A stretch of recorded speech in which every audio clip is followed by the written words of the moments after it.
So, we're live. Okay. Good evening, everybody, and welcome to another Tuesday night edition of everybody's favorite M-rated podcast. Yes, it is Gaming After Dark. I'm your host, Mr. Boom Boom Kaboom. I'm back in the room. Yes, at least for another little while, but we'll talk about that later on.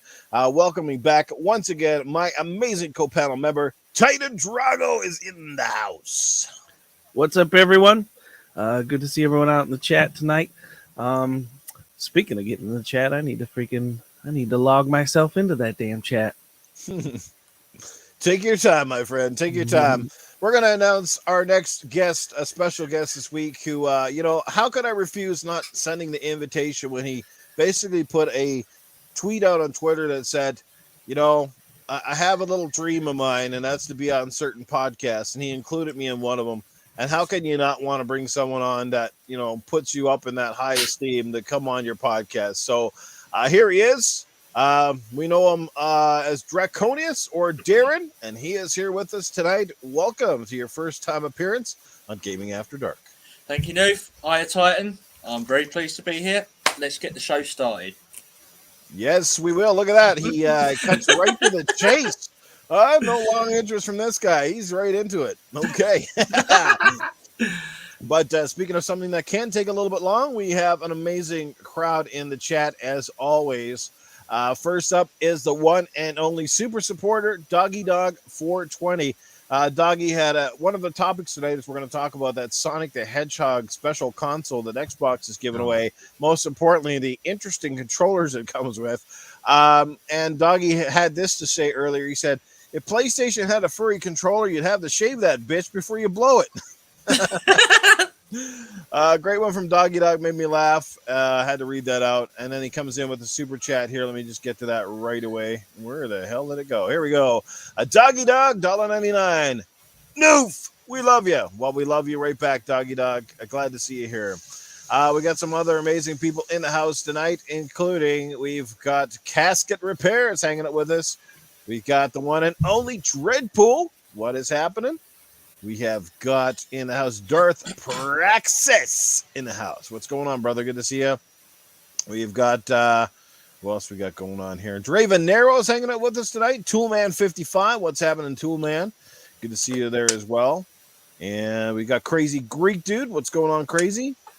And who else we got here? We got our Rob. What's happening, brother? Jesse Darby's in with us. We got Princess Zelda, the one and only, in the house. Good evening to you, Zelda. We got John 907. John 907, what's going on? Iceman LMH, what's happening? We got Back from the Dead. What's going on, Back? Good to see you. And we got Ryan Galloway, my best friend, my buddy. What's going on, Ryan? Good to see you. Had a great time at the Oilers game with you the other night. Thank you again for that, my friend. Axel 1324 is hanging out with us as well. And we got the one and only the man with the amazing voice, Sir X-Man. What's going on, X-Man? Good to see you. Tony Grasso is here, and he's not late. So, and no LA Origins. What's going on? Good to see you too. Gone Mad. Good to see you as well. All right, now that we've caught up with the chat, let's get right into it. First off, just want to say thanks to everybody that was able to check out my impromptu stream last night, kind of explaining my situation as to what's happening. I don't need to go over the details. You can go check it out for yourself. I'm going to keep this podcast rolling. But, hey, guys, the good news is you still got me for a few more weeks. We're going to make them count. And we're going to have a lot of fun again tonight. So thank you again for all the support. The amazing comments that I had in the show on YouTube afterwards were absolutely stunning. Yeah, I was reading those, man. They were really nice. You think I was a mess last night? I was almost a big mess today just reading them out. That was incredible. Just, I guess at the end of the day, you realize that you did make an impact, that all this is really not for nothing, so to speak. It doesn't matter if you got 5 supporters or 10,000. When you hear people say the stuff that they did, it makes you feel good inside. And like Titan summed it up perfectly when he said, our intent and our goal were from day one when we started this podcast was to make people laugh, to not only bring you gaming news, but do it with an authenticity, to bring, just some entertainment value, and do it in a way that very few other podcasts are, if anybody. So anyway, let's jump right into it. What have you guys been playing anyway? Darren, it's good to see you on the show. Tell us a little bit about yourself, man, and what game have been keeping you busy. I'm guessing you probably played multiple games on various consoles. On my gaming channel, I've been playing sort of Guardians. That game has me hooked. I did try House of Ashes, Little Hope as well, but Guardians, oh man, 9 out of 10 game for me. Constant. The dialogue between the characters, absolutely fantastic. It's just constant action all the way through. I'm enjoying every minute of it. But the problem is I cannot use the soundtrack because I'm streaming. So when I've actually finished the game, I'm going to go back and play it with the original soundtrack. It's a bit hard not to hear the soundtrack. You can see the jukebox on the ship, but you can't use the track because of the copyright rules. That's all I've been playing at the moment, just the Guardians game. Guardians of the Galaxy, nothing wrong with that. Yeah, absolutely. It's got a fantastic soundtrack, but you pretty much got to turn it to mute. Otherwise, you can't stream it or do anything. That's for sure. Yeah, it's to do with the DCMA ruling. You can't use their music. How many hours are you in that game? About 20, 30 hours. I don't want to spoil it. Oh, wow. I'm sort of. Are you close to the end? Do you think? I'm on something going after the daughter, the mother sort of. I don't want to spoil it too much. I'm sort of like trying to save the daughter and mother part. I don't know if you know where that is at all. Maybe no, I haven't played the game yet. I've got this problem. It's called Smite. Oh, yeah. How can you bring the common sense to people when you buy a fucking game like that? That just screws your brain up. Yeah, Titan, if you continue this show, I'm going to tell you this much. You got to bring Darren back on when Hogwarts Legacy comes out because he needs to narrate a bit of that for you. I feel like I'm in a classroom with a Hogwarts teacher. You know what I mean? That is a good one. Cast me a spell. Yeah, I right away from you. Yeah. Like you're wanting to start the show, but man, I feel like there's just this fucking giant elephant in the room. It's just nagging at me, man. It's like I watched your impromptu show the other day today, and you were getting emotional. It was making me emotional, man, because it's like, we've been doing this a while together, and I don't. Like, I do plan on keeping the show going when you do call it quits. But, and it's just so weird because, I know I don't do the little things nearly as well as you do, Noof. I don't think I build the relationships as well as you do. You like reading all, like you said, reading all those comments. Mm-hmm. From that video, man, they were all really nice. They were awesome to read, and it was just nice to read something very positive like that with all the negativity out there now day and age. And it's like, if I ever quit this thing, it's like if I get half of what you got, I'd be ecstatic. So yeah, well, Titan, I said last night and I meant it. Your family, you're a big part of this panel, and like I said on Twitter today, I have total confidence that if you take this over and you run it on your own channel, do whatever you want to do, you're going to do just fine with it. And you'll find some other great people to run with because there's lots of great people in the community. So, and the bonus side is I don't intend to call it quits. It's like forever.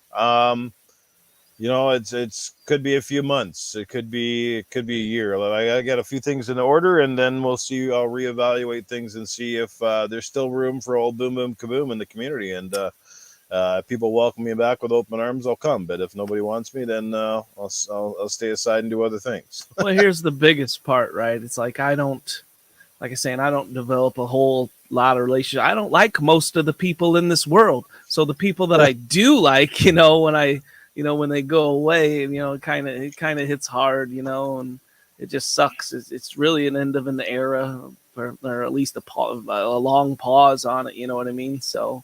Mm-hmm. Like we're not calling anything.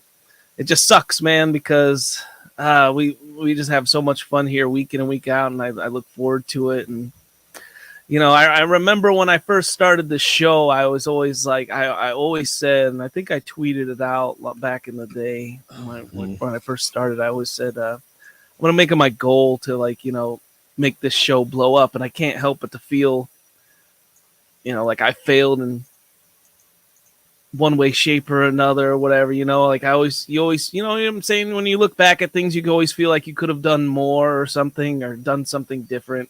I don't know. It's just those are all the things going through my head, you know, as this is coming to an inevitable close or whatever, or at least a long pause or whatever you want to say. Well, like I said last night, I don't have the answers, and I guess nobody else does. I can't figure it out either. I don't know why it's just been such a stagnant role. I mean, this is not a sway to anybody that's in the chat and the people that have supported us from day one. You guys are amazing, but you know, I think we got something special here, and I don't know what to do. I mean, outside of changing times, and then of course, then it becomes one of those things where you know you're going to step on a lot of toes, and people are going to kind of wonder why you're in this time slot and that time. Yeah, I'm slot. definitely going to be changing times too when I do continue, and I don't care as much about stepping on toes because I don't have that many relationships, so that's the good thing. Well, you know, so it's those kind of things, right? It's the reason we picked them where they are. So, but anyway, like I said, let's keep this on the positive, guys, and keep it rolling. It is what it is, and you can go back and check out the video if you want. But we still got some good times ahead, and like I said, you never say never, never say die. So, let's get right into it. The Witcher, if you guys haven't heard, CD Projekt Red sort of been quiet for a long period of time. Everything we've heard about them in the last year is pretty much revolved around and focused about Cyberpunk, I guess. Hey, I guess you guys are going to miss those off-camera farts, right? But Cyberpunk, you know, that's pretty much all he talked about. I got another patch and what have you, but now they're actually saying they have a new Witcher in development. I'm not exactly shocked by this, but I guess at the end of the day, we know very little. But what are you guys hoping for with the next Witcher? Did you like the last one a lot? Are you excited about a new one? When do you think it's going to come out? And what are some things you'd like to see with the new game? Perhaps some changes and stuff like that. We'll start with Titan. How about you, man? Did you even like the old The Witcher 3? And are you excited for a new one? Oh, yeah. I love the last one. Because I think The Witcher it was either The Witcher 2 or 3. I never played the first one. I think I played the second one. It was my first one. You know, I was introduced to it or whatever. And the third one really took off. I loved the witches and all that stuff. The story's just so great with Geralt and whatnot. And so, yeah, that's a complete side story in of itself, whether Geralt's going to be the main character or not. I know that's going around. That's kind of a hot topic right now. Personally, I do hope they stay with Geralt. With the Ciri, she's a cool character and whatnot, but it's like, man, where are all the male protagonists at nowadays? You know, I'm like missing them. You know what I mean? It's like I feel like I can't play a male protagonist unless I create a character in a game. But it's supposedly using the UE5 engine, and that's gonna be. Any game UE5 has got me hyped. That's all you gotta say to me. I'm automatically all in. I'm fucking all in. Fucking, I bet everything. I bet the house because that engine is truly next level. It's I think that engine is just where we all thought that this generation would kind of take us, but no other engines are on this level, and we haven't seen everything utilized from it yet. But what we have seen. I know Joe Dunmore. I bet he's fucking blown away by it just as much as I am, you know? And so one of the things I definitely want to see about the new Witcher is a like true open world. And I know a lot of people are not going to like that because I know open world fatigue is a thing. And we have had a decent amount of open world games here lately. Like some people are still, I haven't finished Valhalla. I probably never will. And that's coming out with DLC. So if you're playing that, who knows, you know?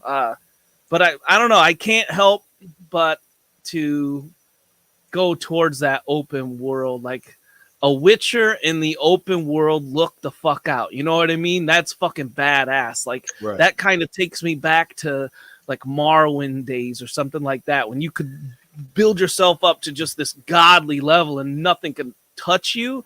That's I love that in video games. What do you guys think?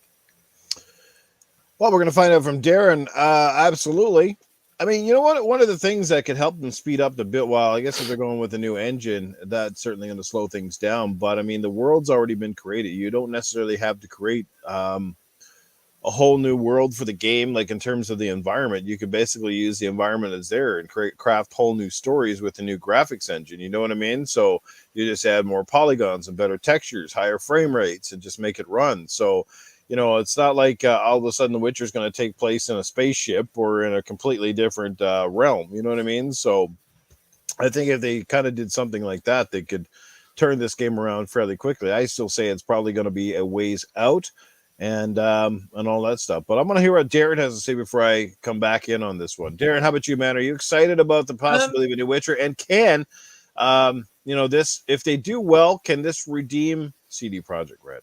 Well, from the subject you sent me earlier, I was doing a bit of reading. It's done by the same person that done Gwent. I haven't played Gwent, so I don't know if that has any relevance. But because apparently there's some sort of crunch thing with CD Projekt Red, and he's basically been saying in interviews the last few days that there's going to be no crunch. He wants his team to work plain as day. You know, no pressure, nothing. So hopefully it's going to be good, and it's going to be a big open. It doesn't have to be open world. I suppose you can do it linear, but everyone's used to the open world, like we were discussing before the show. Everyone seems to be doing. They seem to be on this big bandwagon of open world. Oh, Skyrim's open world. Starfield's open world. Well, what? No one knows what Starfield is. Is it just is it a space linear type game or what? Nobody knows. Everyone's on that open world because they see money, they see dollars, they see pounds, they see euros. Let's make some money. But I've only spent an hour on Witcher 3, and one of my friends said, no, that's not long enough. I couldn't get into it personally. It wasn't my cup of tea. But one of my friends said, no, when you get a chance, spend more than an hour on Witcher 3, please. He said it is worth more time than an hour. So I'm going to go back to it. But I hate to burst your bubble, Titan. But what I've been reading, it's not going to be Geralt in the main role. The strong rumors are Ciri. That is the strong rumors. Of course. Ciri is going to be the lead character from what I've been reading. So I don't know. Maybe Geralt will come in as an appearance. I don't know. Possible. But I'll definitely give it a go. I would definitely give the well. Is it officially called Witcher 4 or is it just Witcher? They don't know. Right now they just say The Witcher, right? So right. So if Ciri is the main character, then I gotta ask, like, what happened to Geralt? Where, you know, is this like? I don't like. I guess they could throw a lot of stories at us then, right? As far as like maybe this is like kind of her. I don't know. First, because Witchers don't stick in packs usually. You know, they go out and do their missions solo most of the time or whatever. And then they come back and meet up and do what they got. You know. Drop off what they need to drop off in their quarters or whatever you want to call it, and so yeah, I really like to see Geralt, man. He's one of my favorite characters of out of like any game, and they're going away from him. That kind of sucks for me. Maybe they can bring him in as part of the storyline or something, not just like have him there from the beginning, but possibly. She has to do this sort of mission, but the only person that she really trusts in kindness in battle to help her would be Geralt. She doesn't trust anyone else. Because I've watched the Witcher series, and I don't know if it's based on the actually because I haven't played much of the game. Is it more like the game, or is it more like the books? Because it seems to me the characters like Henry Cavill, etc., they like to fight on their own because he likes to keep certain people out of his own trouble. He wants to deal with it himself. I don't know if the series is more like the books or the games, so I'm not too sure. So that's for the most part, they're off on their own. Yeah, it's off on their own, but a little bit of both. They borrow some stuff out of both. That'd be really cool if they actually got Henry Cavill to come in and do the character in the next game. Use his likeness and the voice. I think that'd be awesome. I don't know what's happening with him and playing. So I thought he was a brilliant super. Sorry to go off the subject, you guys, but he was absolutely top marks as Superman. He was the one. But he doesn't. I don't know what's going on. Whether he's actually going to be Bond or whether he's going to get back to playing Superman or not. I don't know. But he was spot on, and he's a quite an uncanny resemblance to Geralt. I thought very good. Sorry, no, I didn't mean to distract it.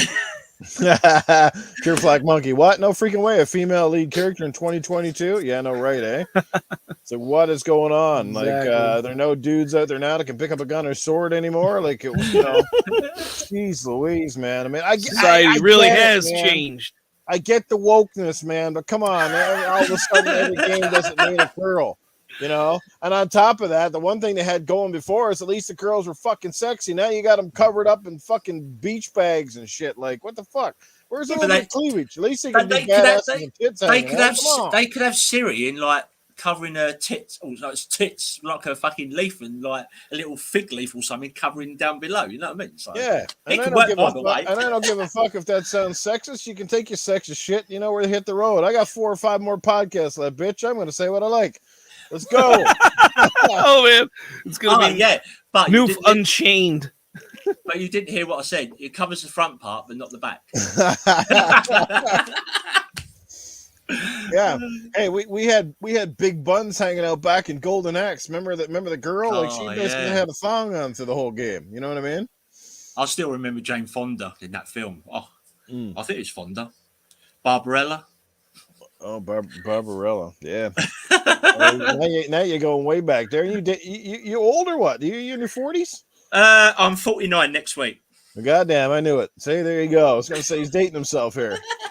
He's probably bringing up stats that nobody in the outside of me had probably ever heard of that before. Like, what? What the fuck is he talking about? Jane Fonda. Huh? They're probably Googling it now. Yeah, absolutely. Or like Jane Fondles. I'm just gonna say, I'm excited about it. I like The Witcher 3. I gotta admit, I'm not even very far in it. I gotta go back and play it, to be honest with you. I'm gonna start that like ASAP. During my time away from things, that's one of my missions, is to kind of get back to playing games instead of spending half my time listening to podcasts, doing podcasts, thinking about podcasts. Just fucking playing games, doing what I should be doing. You know what I mean? But that's definitely one of the games on my backlog. But the one thing I'd like them to do is I personally think I like to see them simplify things a little bit. I found there's too much the alchemy and all of this stuff. There's just too much crap going on in the sub menus. I like to see them just simplify it a lot more, or even give players the option to kind of play from you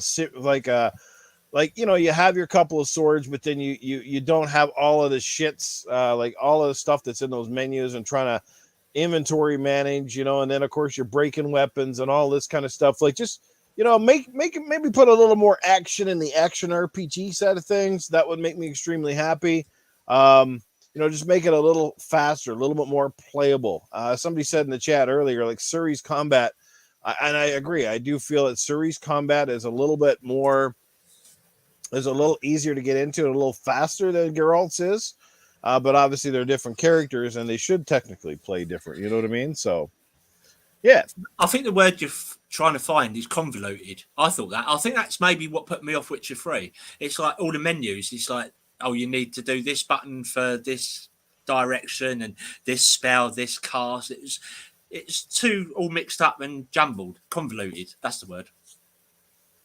Noof, you said redeem. I've also seen it in the chat. Like, to me, I don't think they need to be redeemed per se. Like, I really enjoyed Cyberpunk. I beat it, for fuck's sake, and most games don't have the staying power, the draw to keep me away from Smite long enough to beat said game, right? And especially when they're really long, fucking.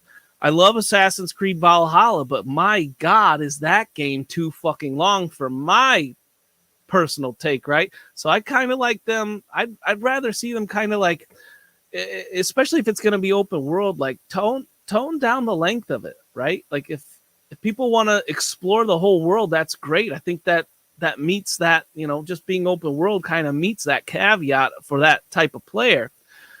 But it doesn't have to be a 300-hour freaking game like freaking Valhalla, man. Mm-hmm. Exactly. I have to disagree with you there, Titan. Odyssey is longer than Valhalla, without a doubt. I've done about nearly 400 hours in Odyssey, and I'm nowhere near the end. But Valhalla doesn't seem that long. Well, I beat Odyssey. I'm not even close to beating Valhalla. Mm-hmm. That kind of like upset me how far away, because like people have told me, I'm like, this is where I'm at, and they're like, oh man, you ain't even close, you know, like you should be level 300 or some shit, you know, 200 something. I gotta ask you guys this then. For those people who have played a lot of The Witcher, perhaps even beaten it, do you need to essentially beat a lot of the side quests in order to complete the game? Because in a lot of games, side quests are essential to powering up your character to proceed. No, because I have a tendency to want to do a lot of the side quests, and sometimes the side quests are like, if you take Horizon Forbidden West, for example, some of the side quests, I get sidetracked on them, but then I kind of find out I spent too much time chasing them down when essentially you're supposed to come back to them, because, you know, the item that you're getting now, if you do the side quest earlier, is not going to be good as the item you're going to get later, if that makes any sense. You know what I mean? I'm kind of like the exact opposite of you because, I don't know, just pretty much the exact opposite for me. But in the chat, Mad Max said, I love long games. I love long games too, but it's like sometimes they overdo it. Like Mad Max, let me know in the chat if you played Assassin's Creed Odyssey, and let me know if you think it was too long or not. And let me know if you beat it. Because I feel like I'm complaining when I'm saying games, and I'm really just referring to Assassin's Creed Odyssey off the top of my mind, really. Right. So let me know what you guys think about that. Go ahead, Nick. Yeah. Well, at the end of the games, like I said, it really depends on how well they're put together. The side quests have got to be memorable, and I heard that was one of the best things about The Witcher, is that they really made a lot of the game count. They didn't make it just feel like you were doing a fetch quest. They had legitimate story arcs behind things. Like, I mean, early in the game, I remember the one where you end up having to go after the old hag in the swamp, and I don't think that was a main mission, but, you know, it was memorable, and it was cool, and there's just a lot of great characters in that game, and the world feels very real. I mean, that's the whole thing about that game. Some games don't do it as well. I do find, especially with the Assassin's Creed games now, they do feel a little grindy, because it's just like you start to feel like you're just doing the same thing and just opening up another section, doing the same thing again, get to a tower, open up a map, go down. You know, I've kind of lost interest in those, because they also started out as linear story-based games and open up into something different. I mean, the last Assassin's Creed in particular for me, and sorry, I shouldn't say the last one, like Valhalla, but because I haven't played it, but Odyssey, like you didn't even have the knife in your sleeve anymore, and I was like, wow. So now you don't even really feel like an assassin. You just feel like you know, it took Assassin's Creed and slapped it together with Rise, Son of Rome, and call it a day. You know what I mean? No, they took the hidden blade out, didn't they, for that one? Yeah. I was like, man, that kind of sucks. That was always part of the identity, you know, like the cloak and the hood, and then, of course, the hidden blade, and, you know, more or less feeling like an assassin. I keep saying, if you want to bring me back to Assassin's Creed, you need to make a game like in like the 1980s, like a ninja movie game from the 80s. You remember those, Darren, right? Old 80s ninja movies? Oh, yeah. I remember the Lee Van Cleef, the ninja series. He done with that young bloke. I remember that. Yeah, they should actually do one in an actual city, and you're like literally climbing buildings, like AKA like Ninja Turtles kind of shit, you know, and assassinating people. That'd be so cool. I love when you guys say bloke and things like that, because I don't hear it. I don't hear it very often. But Ashtray Gaming said, yeah, you don't have to do the side quests. Yeah, and the side quests is what could really either pull an open world game together and kind of fill the monotony of the main missions, or they could be, you know, monotonous in and of itself and really drag the game down and whatnot. So a lot of that is in the storytelling. That's why I always liked Oblivion so much, because like every side quest I had in that game felt really fun, really memorable. They weren't too long. You didn't have to travel from, you know, this extremely long distance across the country or whatever. And that's another thing, like, so helping with side missions is having a good travel system. That's huge as well. Like for Starfield, like they better have a really good fast travel system or something in place, because everything I'm hearing, you know, we're all hearing it together. It's like this game's freaking gigantic, and how are you going to kind of pull all that together? You know what I mean? So, and that game, like, who knows how long we'll be playing that game, with that being open world and how big they're saying it is and whatnot. Yeah. Oh, that's it. Dreadpool's American Ninja. American Ninja. I like the Show Kazuki stuff myself. Pray for Death. Yeah, that was it. Yeah, those Leave it. movies are wicked. They're cheesy now, but I mean, back in the Yeah. day, they were Yeah. great. You know, Sho Kazuki was the man. What's a sweet spot for like a game? And I guess almost any game, guys, for you guys. Like, you know, I for me, like Joe Dunmore's opinion, man. 40 hours. Anything else is a job. Like, yeah, 40 yeah, hours a work week, right? Like, yeah, I like that. yeah. I like that. Is good. You know, and Eric the Red said something earlier in the show there too. He said like he hates it. You know when you play those games where you basically like you grind it and you got to the end and you beat this boss or whatever. You think, whew, that was awesome. And then all of a sudden it starts again, and you notice you got another part of the world to beat, and you're like, oh my god, I got to do this shit again. Like, you know, you're kind of like, ugh. I hate it when that happens. I can't think of the last time it did happen, but I know there's games out there that kind of do that. They kind of make you feel it's over, and then they pull you back in for another like 15 hours. I don't mind playing long games like Assassin's Creed. I love Assassin's Creed games, but like games that you don't really need to put time in, I'll say about 25, 30 hours. You know, I mean, it's like when you got to pay 50 over in America, etc. It's dollars to do, but over here, I refuse to pay 50, 60 pound for like a game that's going to take me about 10, an hour to 2 hours, 3, 4 hours to finish. Well, there's no point. No. That's why I don't buy games like Call of Duty. That takes what 10, 15 hours campaign. That was it. No, I don't bother with those. Darren, I got to get you to say something while it's on the top of my mind. Can you say Master Wayne? Master Wayne. Because I know I listen to you speaking and I keep thinking, my God, you're starting to remind me of What's that guy's name? Was it Michael Caine from fucking The Dark Knight? You know, Someone else said that in the comments as well. Master Wayne, you know, oh man, hilarious. It's Gonna great. have to bring a Batman here in a second. Depka in the chat, man. He's I agree with Depka in the chat. Only mine was like State of Decay 1. I had more time in State of Decay 1. I think it was because it was the newness or whatever, you know. But he says, trick question, new if I have 1,500 hours in State of Decay 2 and counting. Meanwhile, 100 hours in Valhalla was torture.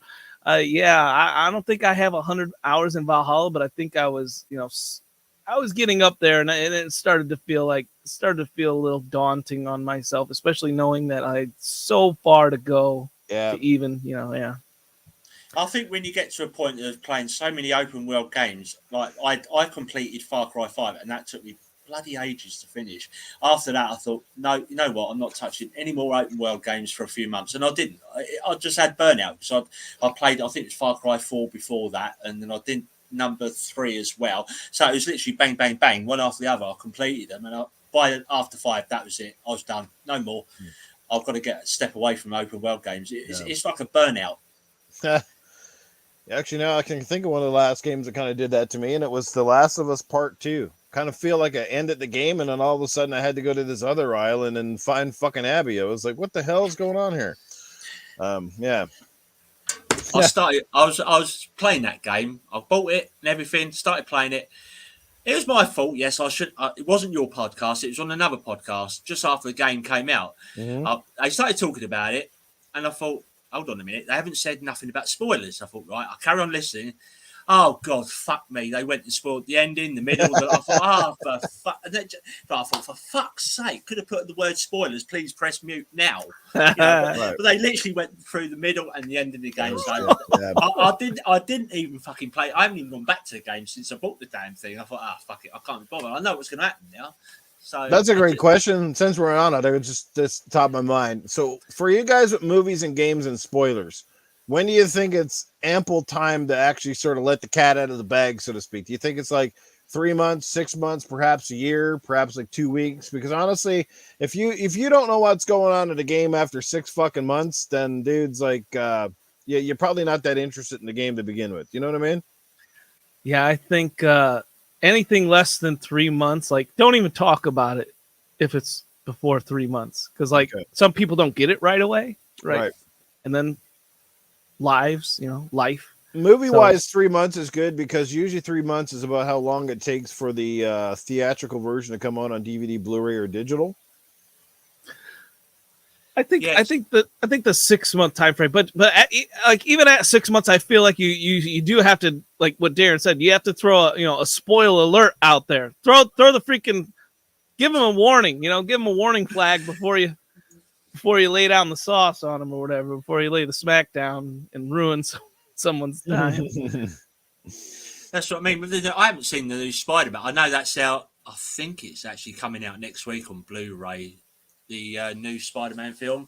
All I've been told is that the 3 Spider-Man, characters, Toby and Andrew, are in it. That's all I know. I don't know nothing else. I've totally stayed away from everything to do that. I know the 3 of them are there, and that's all. Yeah. Let the games again, and like Depka earlier, he said like he's got like 1,500 hours in State of Decay 2 and loved every minute of it, but 100 hours in Valhalla was torture. And I totally agree. I guess it's on a case-by-case basis, and it's going to be, every game is going to depend. It's going to be different for everybody. Depends. Because for me, I could probably spend, an easy couple hundred hours in the Gears of War universe and not even thinking twice about it. As a matter of fact, I love Mass Effect so much. The year that Andromeda came out, it was my most played game. I think I spent 120 some plus hours in Mass Effect Andromeda. People are like, what the hell? And it's, yeah, man, I was like doing everything under the sun in that game. I loved it. I thought the game was fine, but that's, again, I love Mass Effect in the series, and you just get roped into it. So we're kind of gone off on a tangent about length of games, but I love the tangents. I love the. It's like, I'm used to it now. I've been on Stubbs' show. We talk about the subjects, and then we just suddenly go off on a tangent. Yeah. Then a subject becomes a side subject of the subject. So yeah, crazy stuff. I guess finally, like with The Witcher, obviously there is a lot riding on it. I mean, obviously the 3rd game had massive critical acclaim, and it also brought the series to the masses in a way that obviously it spawned off now a television show. The game sold really well. It got lots of critical acclaim, lots of it's always one of the buzz games that people talk about. Some people hated it. A lot of people really loved it. That sort of thing. And so much to do in the game, and it looked really good, especially if you played it on like the Xbox One X or a higher console, where the game really shone, the HDR and stuff, like when it had its patch. But like I said, at the end of the day, now is the reputation of CD Projekt Red really, really resting on this next game, because they have to get it right, in my opinion. I mean, just thinking because it's The Witcher doesn't automatically guarantee the game is going to come out and knock people's socks off. Right. But where's that coming from, though? Why are you so? Why? Like the way you keep saying that, man. It's like it's like you're making. It's like you're saying that they put out like 3 shitty games in a row or something. No, but it only takes one to basically tarnish your. Because CD Projekt Red went from being like, my God, like this pinnacle developer in people's eyes. After Cyberpunk, it was kind of like, these guys are lousy, and like their reputation flipped, and the same thing. Yeah, I don't say that, but BioWare, it was their reputation. It ruined it. Like everybody was on the coattails. Look at BioWare. But let's stay strong with our opinion, because Cyberpunk was a very good game. They just really fucked up when it came to plain and simple. They developed for too many fucking consoles and console generations for one fucking game. I don't think anyone should ever do that. That's just too much of a fucking workload on any human being. It should have just been for the next gen consoles, not the old ones.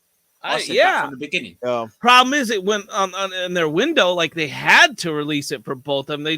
They picked a really bad window, and the game industry is a brutal, unforgiving industry. You're only as good as your last game. And like I can say that with BioWare. You look at BioWare, they made Knights of the Old Republic, they made Jade Empire, then they made Mass Effect, then they made Mass Effect 2, Mass Effect 3. Then all of a sudden, they didn't make Mass Effect Andromeda. It was BioWare, but it was another team. And then Anthem came out, which was by BioWare Edmonds and the lead team. We saw 2 games in a row that sort of had lackluster reputations. Yeah, and boom, it almost destroyed them. It's like, and to me, they deserved that, though. I don't think CD Projekt Red deserves this, in my opinion. Like maybe, are you just saying I'm fucking wrong? No, but I'm also saying that CD Projekt Red was one of the most broken, glitchy ass games that we've seen in God knows for how long. I didn't have as many problems as a lot of people forecasted on their podcasts or on their shows. I think a lot of it was blown out of proportion, but regardless, Cyberpunk 2077, was supposed to be this big game of the year contender, and it was more like a contender for like the bottom of the barrel at one point.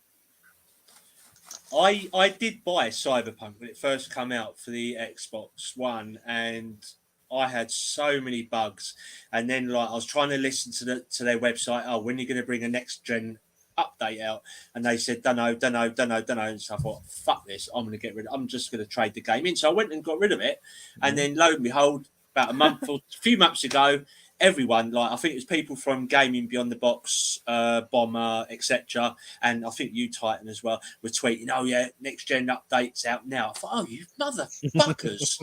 After me getting rid of the game, and they said, "Oh, I don't know when the next gen's coming. I don't know." So I went out and got the game, reinstalled it, everything, and it runs absolutely fucking perfect. It's a brilliant game. I love it. Really nice. Yeah, I absolutely love it now. The story is absolutely brilliant. So a little Newfonomics did you some justice there, eh? Oh, definitely. Gonna be a lot less Newfonomics. I went to GameSpot today. I think I brought in like 12 Xbox games to trade, and I didn't even trade them. I walked out because it was so insulting. They might as well have told me to put the games up my asshole. They were literally going. You know how much you were going to give me for the game Control? $3. $3. Yeah, I believe that sounds like the computer shop I've got over in England here called Game. They rob you fucking blind. And it's not hardly a game in that store that sells less than $20, right? Mm-hmm. Like $14.99, $19 is typical for their lowest end games. And your guys are giving me, she's like $1. She's like 75 cents, $2. I'm like, I looked at him at the end. I said, you know what? Never mind. I said, I'm taking these games. You might as well just, like I said, told me to stick them up my fucking asshole. Because should have turned around and said, what do you want me to do? Stick a fucking vibrator up my ass. I could get more money out of that. It's like bartering. Yeah. It's like bartering with an NPC, man. You just fucking... They always have this trade 3 get 1 free promo, and I'm like, so what do you have to trade to get 1 free? Do I have to trade my kids? Because like seriously, like you got to buy three $80 games in the span of 2 weeks to even get $15 back for them. No, it's always a particular type of game, isn't it? You have to trade in to get that offer. Oh yeah, pretty much. It's not like say like you went to trade in Control. It wouldn't be that. It'll be like one. Oh, you have to trade in a newer game, and then you get that offer. And you know what bothers me more than ever is here we are in a digital age where most people are going with digital games. Correct? Right? They're trying to keep their stores open, and that means physical copies are becoming harder and harder to find. Much more demand. So why are you giving less for a product that's technically going up in demand? It should have been the other way around. Like years ago, you'd be giving less. Now they're giving less than they did years ago. Because I remember getting way more for my games than they were quoting me today. And I had games that weren't like, I think the most they were going to give me for any game I brought in today was 12 something. I can't even remember which fucking game that was, but I was like, wow. I got a story to tell you guys. I have to tell it. Go ahead. It fits this so good. Yes, go ahead. And I'm probably gonna massacre it for the most part, but you guys will get the gist of it. So my mom, she's this religious, basically zealot. All right, little backstory about my mother. She gets me like for my birthday. She got me this some religious fucking movie. I don't know, the Book of I don't even no one's heard of it. It's like some B-rated religious movie, right? It ain't even fucking like, what was that one famous one? The something of Christ. Is that the one with Mel Gibson directed? Yeah. The Book of The Passion of Christ or something? Passion of Christ. Thank you. Yes. It wasn't even that. It was like some fucking offshoot B fucking style movie, and it was religious as hell, right? So this is what I got for my birthday or something. So we have this. And like my wife is going to GameStop one day and she's like, I'm going to go trade a bunch of stuff in today. So I'm like, all right. So she goes in there and she takes that she takes that movie with her. Cause like, we're like, we ain't going to watch. This is fucking terrible. Like like what the fuck is this? So she takes it into GameStop and she's like trying to trade stuff in. She's like, she's trading stuff in and they come across this game. And they're like, she's like, what can you give me for this? And they're like, you know what? Don't even worry about it. And they give it back to her. She's like, well, what do you give it for me? She's like nothing. And she's like, you know what? Just take it. Just take it, guys. And they're like, no, thanks. They wouldn't even take the fucking movie for free for nothing in exchange. That's crazy. Well, the next time I walk into a GameStop and they offer me that, I'm going to look at them and say, you know what? This is hilarious. I can get more from the sperm bank. Seriously. Hey, we got a super chat coming in from Sir X-Man who reminded me that he left one earlier. I love Tomb Raider. It keeps his roots stay linear. Yeah. Those are great games, those new reboots. A little bit open world, but yet at the same time. You see, I like how those were done. They're semi-open world enough where you can explore, but they still keep you on track. They don't kind of keep you wrapped up in 40, 50 side quests. That's the kind of shit I like. Those I love those games. Those games I can play like over and over and over again. Hey, we got the original Next Level Gaming, Mr. Mike Mullis in the house. What's going on, brother? Kylo Milo's hanging out with us as well. We got brother Mav up in here. Fun speculation. Good to see you, Mav. Glad you could be here. Mr. Bushido and 7 is in the house. We got the 108 Dragons TV. What's going on, brother? Hope all is well. The Wise Old Gamer is in the house. What's happening, Wise Old Gamer? Casket Repair hanging out with us as well. Masshole 1977. We got John 907. We also have Jesse Darby. We got Iceman LMH. Obviously, Joe Dunmore still hanging out with us as well. We got Farq. What's going on, brother? Good to see you. We got Depka here as well. Papa Woody in the house. We got Dragonheart Yobi. We got Pure Flack Monkey. We got some great people in here. Always one of the best chats, guys. And I hope you guys always keep that in mind. Your words to me last night meant the world to me. If there was any reason to come back, it was because of my amazing panel members and because of you guys in the chat. So, like I said, it's the stuff that you said to me last night that definitely at least made everything in the past that we've done definitely feel worthwhile and something I'll highly consider when the time is right to come back on. Spider-Man 356, what's going on, brother? Metal Gear Squall, I'll continue the show, but just at a different day and time on my channel. I'll hold the fort down until Noof wakes the fuck up and realizes he loves podcasting again until he's been, hopefully one day, I'm in his dreams or something, Noof has Noof has a wet dream about me and whatnot. Yeah. Absolutely. But it's been a lot of fun. But anyway, let's move around along. It's 8:47, nearly halfway through the show. We got a few more topics to get into. One real quick one, just talking about Tunic finally came out. That was one of the biggest, most highly anticipated indie games we've seen in a long time. Looks absolutely stunning, very adorable artwork. Also heard it's fun, it's challenging, it's everything you want in a game. A Game Informer, I think, gave it like a 9.5 out of 10. That's insane. The indies have been killing it in the last year or two. Has anybody played Tunic yet? What's your impressions of it? Let me know. Has anybody here on the panel or in the chat played Tunic yet? Is it worth the while? Do you think the scores are a bit high or what? Have at her. Titan? No. Darren? No, I don't even. This one ain't even on. No. This ain't even on my radar, man. There's so much other stuff coming out. Like on the 29th, that game that I really want to play is coming out. Crusader Kings 3 is coming out on the 29th. I plan on being invested into that game for as far as like my single player game goes. If I'm not on Smite, I'll be on that game probably. And I kind of challenged Princess Zelda to who can run the best empire and whatnot, and And we should do like a whole Twitter thing about that, man, because the game's gonna be in Game Pass. Anyone that likes grand strategy should do it, and just share stories about that, man. That's gonna I think that would be awesome because there's so much to that game, so many different things that can happen to you and your dynasty. There was some Twitter post that had me dying. It was this black guy and he's wearing like this king's crown, right? Mm-hmm. He's talking about Crusader Kings 3. He's like, you know what? I'm gonna do this gameplay and I'm gonna set this out. I'm gonna do things right. He's like, I'm gonna have it. Everyone's gonna get paid. There's gonna be equality everywhere. He's like, I'm gonna have low taxes and people are gonna marry for love. This and that, right? And so, and literally, step by step, over the next few minutes, literally everything he said turns completely around. The first thing is they try to take his life. And he's like, oh, well, that was weird. He's like, I better get more militiamen. It's just going to raise the taxes just for a little while, And everything he said he was going to do just got completely flipped on its end. Fucking awesome, man. I don't know about this Tunic game. The reviews.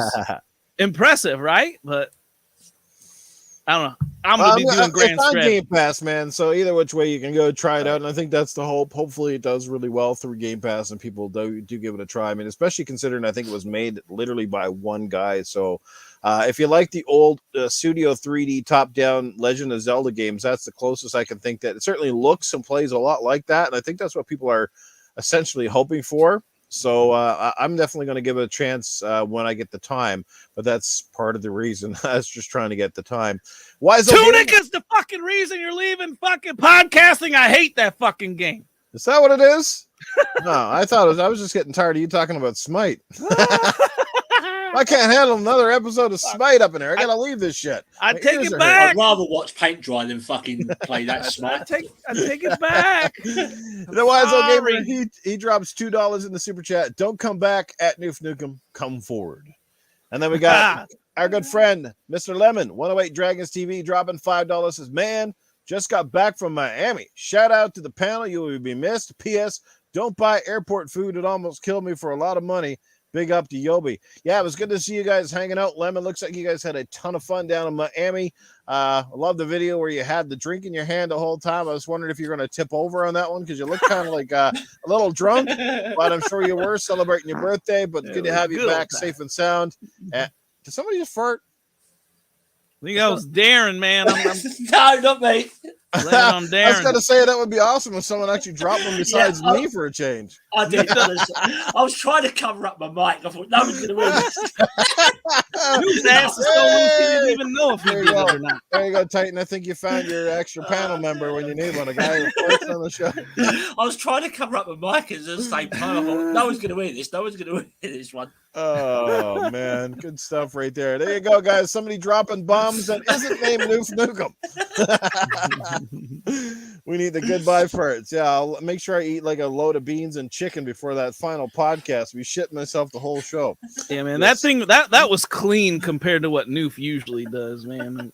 Yeah, that was one of those little girly farts there. Like I think he just lifted his leg. I'm like, hey. Oh man, good stuff. So anyway, there's a whole. I could be in the middle of the best rant of the fucking year, and he'll shit himself. Yeah. I just want to see what the summary says on the game. Isn't Tunics a sort of game similar to Elden Ring, roguelike? I heard it's challenging. I think it's something like Death's Door. It does have some puzzles and stuff. I could be wrong. Anybody who's played it, how challenging is it? Anybody in the chat? How challenging is Tunic? Is it like if it's like Legend of Zelda, I'm going to have a great time with it. If it's like freaking super hard as ass. Sorry, I was reading the comments. Sorry. You know, yeah, Eric the Red has a little pig icon and a fart. Is it? Oh man, this is how you try it for Gad. Yes, you break wind during a show. Yes, there you go. Yeah, man. That down. Yeah, absolutely. The shittles. There you go. There, that's your new gamer tag. If you make it on the show, we'll call you Mr. Shittles. Mr. Shittles, what do you say today? What is the stinkiest game of the week? Oh, I say it's this game. Boomstick said it's very challenging. Okay, I'm assuming he means Boomstick. Like I said, I'll go try it out and I'll see it for myself. But anyway, we're gonna move right along. Timothy Dixon, good to see you here, my friend. He says Tunic is pretty chill most of the time, then it just ramps up for the boss. Like I said, I'll find out for myself and I'll come back and let you guys know, hopefully in the next few weeks. But let's bring in one of the most longly anticipated parts of the show, the part that I know a lot of people wait for, and one of the things that a lot of people have already told me they're going to miss immensely, and that is the Arnold segment of the show. So here we go, guys. Ask Arnold.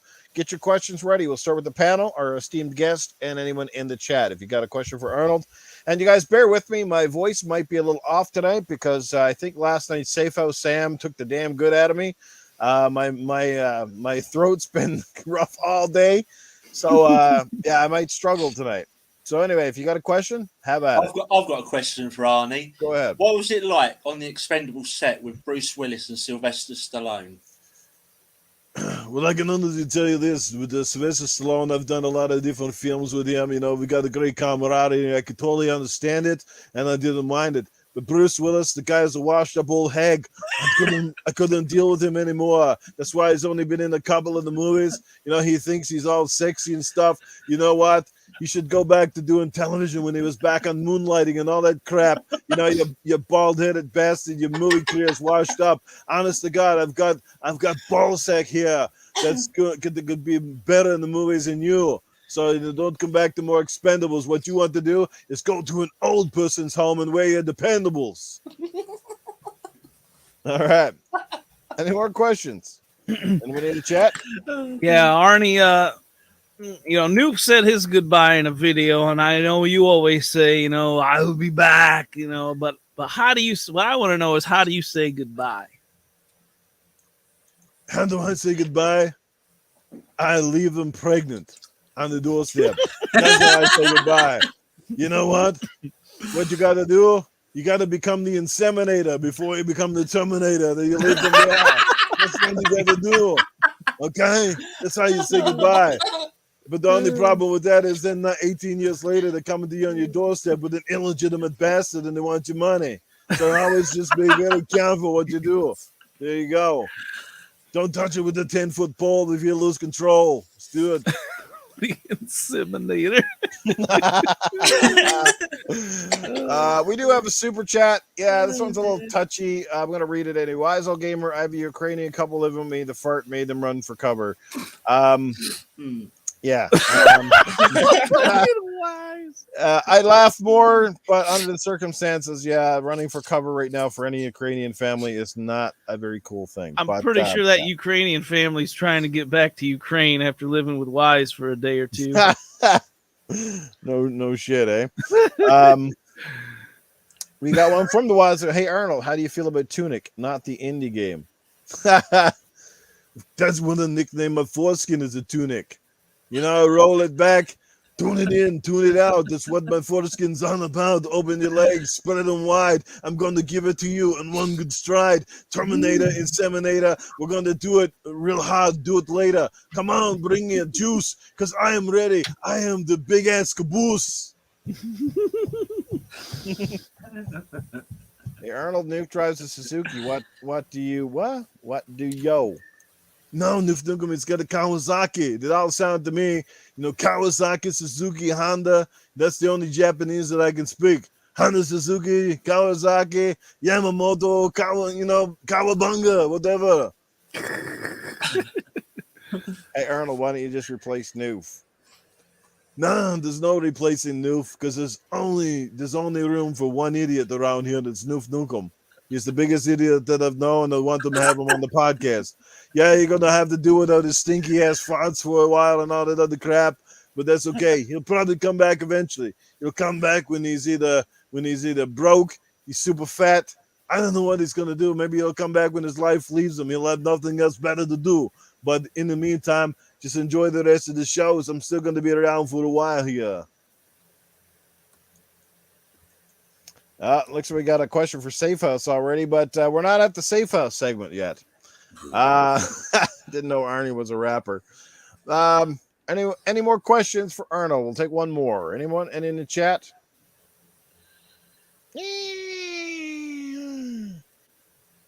No more questions? No more questions? What? Bashuda says, hey, Ernie, what would you do to bring Noof back after he gets a rest? What they're going to do to bring Noof back is pretty simple. What you got to do is you don't entice Noof with money or crazy things like that. What you got to do with him is make sure you get the cosplayers and the big titty girls. Noof Lunkum loves the boobies. That's what he loves. He loves them big. He loves them round. He loves them by the pound. So you got to send Noof lots of booby pictures. And I'm not talking about you, wise old gamer. I don't want to see your hairy-ass tits in Noof's DMs. I want real titties. I want titties with big nipples, big gumdrop nipples, and suck your face in there. That's what Noof Nukem likes. He loves the titties. So give him lots of titties, and maybe he'll come back. Alrighty. There you go. All right, hey, Arnold. Hey, Arnold is Noof Nukem. Yeah, we'll find out from. We'll find out later on when we talk to Safe House Sam. He is on standby later on. So, all right. Here, Arnold wasn't going to glad not to. It's going to be great not to answer the questions for a while because most of you guys already asked me some of the stupidest asinine questions that I've ever seen in my life. So I'm here. I'm answering what I can. Sometimes they're great questions. Sometimes I have terrible answers. But that's how it goes. Sometimes you hit. Sometimes you miss. You know, all that good stuff. But anyway, I'm glad to be here. I'm still going to be here another couple of weeks, and then I have to take off, and I have to attend business while Noof Nookum attends his business, and we'll come back stronger and better than ever. Hey, Arnie, do you smoke pot? Asks Jesse Darby. I smoke pot. I lick twat. I drink beer. Yeah, baby, I do it all. Bring it on. I lift weights. I masturbate. And his skin is clear. Yeah, all right, man. Arnie Noof is a man of culture, I see. Yes, yes. All righty, let's move on to the next topic of the evening, and let's talk about that special edition Xbox that obviously Xbox has given away. Have you guys seen it? The Sonic 2 Xbox, which I think it's an Xbox One S. I think it's genius what they did with the actual console itself, because you kind of, where the fan or the vent is. It looks like a big ring, and then you got Sonic, I think it is in Knuckles, I think, on the bottom. And then, of course, you get two controllers that have, it looks like, furry covers on them, red and blue. I assume they come off, because if they don't, by God, those things are going to be nasty. No, leave them on, man. Leave them on? Oh, glue them on there, man. Super glue that shit. But you don't want to touch like those controllers if someone's been fiddling with their balls, their fucking cock, or their fanny, or flicking their bean, or fingering their bumhole, and then you go and pick the controller. You don't want to touch that sort of thing, surely. Not unless you like the taste and feel of it, obviously, but that's totally different. I'm going to try to bring it up on the screen for those people who not seen it yet. I do have a picture here. The controllers look so, I don't know, just the sight of them makes me want to touch them, makes me want to have them. You know what I mean? Right. It's like I don't know, pushing buttons on an Elmo's face or something. I don't know. It's like, well, I saw somebody did a meme of Grover and Elmo, and they said that's what happened when we shaved our balls. Yeah. Good one. So that was definitely pretty legitimate. I like the look of the actual computer, but no, I don't want to touch that fur. I don't know where it's been. Especially, it just looks like glued on to me. It really does. You might be right, Noof. They might just actually slide on and off, but by the looks of it, they need to give it a good shave up round the old buttons there. Well, that's what Doggy Dog said at the start of the show before we went live. He said if that was a PlayStation controller, he said you'd have to shave it before you lick it or something like that, or blow into it. Yeah, that's right. But I love the look of that console. That console is dope as fuck. I'd love to win that. That really does look dope, doesn't it? I love it all, man. Fucking, I want one of those controllers. I don't even care if I don't play with it. I don't even care if it doesn't even work. Can you imagine how much boogers and jizz crumbs would be into those fucking controller skins? No, the stench. Because, it's going to be like a wet dog. Your hand's going to sweat so fucking bad on that thing, man. Could you imagine? Just the controller alone is your hands sweaty unless you have those rubber backings or rubber grips or whatever. Those things are just going to make it 10 times worse. That thing's going to smell like a wet dog after a 2-hour play session. Yeah, but what if you masturbate over some Pornhub thing and using the controller and you go to use it afterwards? When you'd be touching your own jizz, wouldn't you? You don't want to use it after that, surely. Man, if you jerk off and don't wash your hands, I'm sure you touch your own jizz a lot more than you realize. I always wash my hands. What is your nickname then, Dr. Rokoknik? Sonic, Knuckles, and Balls. All right. Big the cat. Yeah, I don't know. Like I said, the console looks great. Those controllers are definitely different. And I'm assuming they're real. Assuming it's probably just one of those things you just slide on over the controller. But you definitely use that as a collectible, not as your average everyday controller skin. That's for sure. Oh my God. Even if you just got sweaty hands after a while, those things would be gross. It looks so fun, it doesn't man. even look as if they come off. It doesn't say, does it?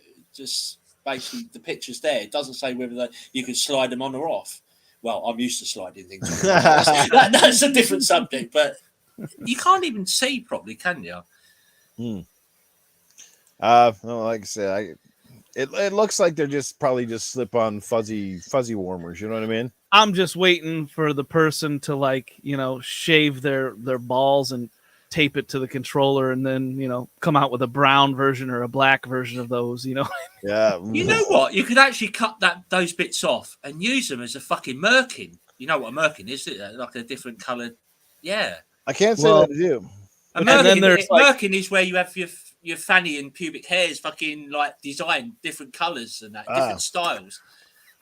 I was going to say you could stick them together and make a pair of underwear or perhaps a bra for your old lady. Everyone that is into ASMR has just got like a butt ton of new ideas. Let me tell you, these women are gonna shave their junk, put a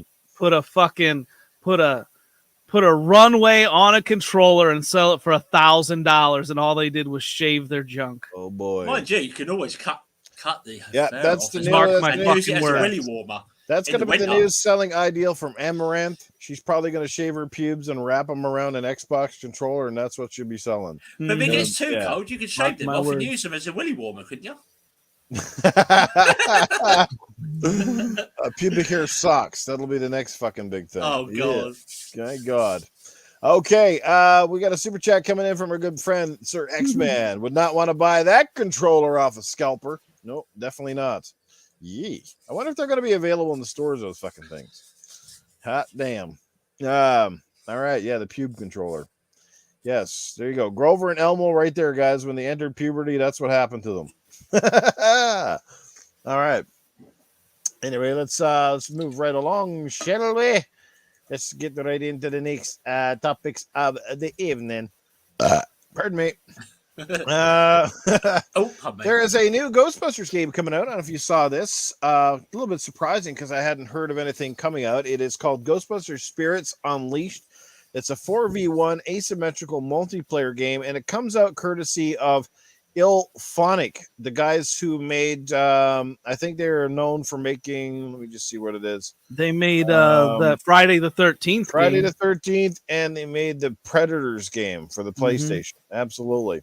I'll bring the article up on screen so you guys can see more about it here. Let's stop this screen. They love them asymmetrical games, man.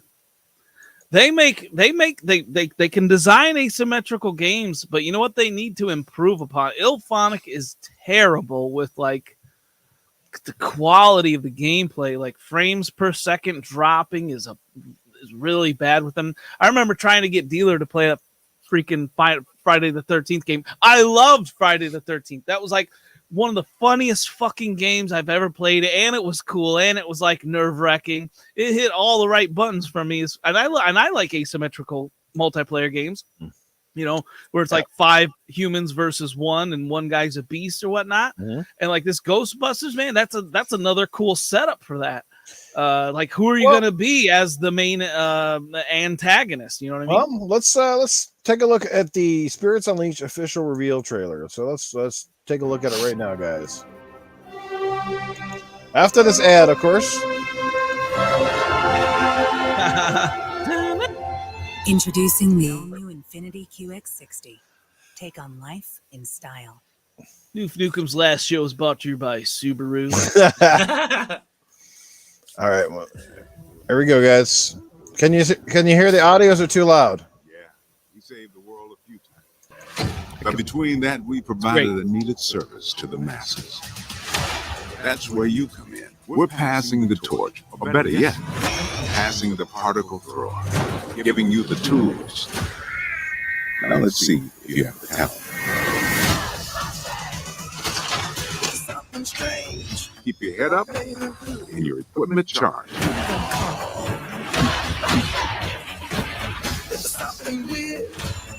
I think this one's going to be fun. Together to watch each other's back.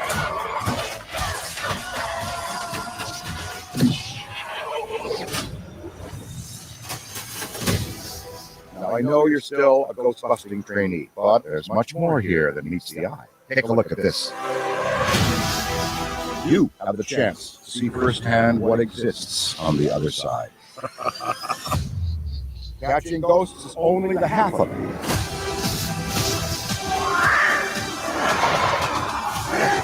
So you want to play as a ghost?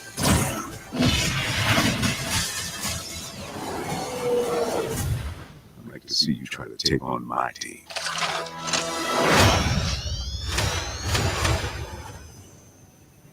So is that what it sounds like? Somebody's going to play as the ghost and try to get the If Ghostbusters? you drink coffee and are struggling to you lose can play weight, as the ghost. put your as cup well as down the and listen Ghostbusters. now. You're doing coffee wrong. This newly discovered. Okay, we don't need to see the rest of the ad. Yeah, that's asynchronous gameplay. It's one beastly human versus a team of, like, you know, in that case 4. So it's gonna be 4v1.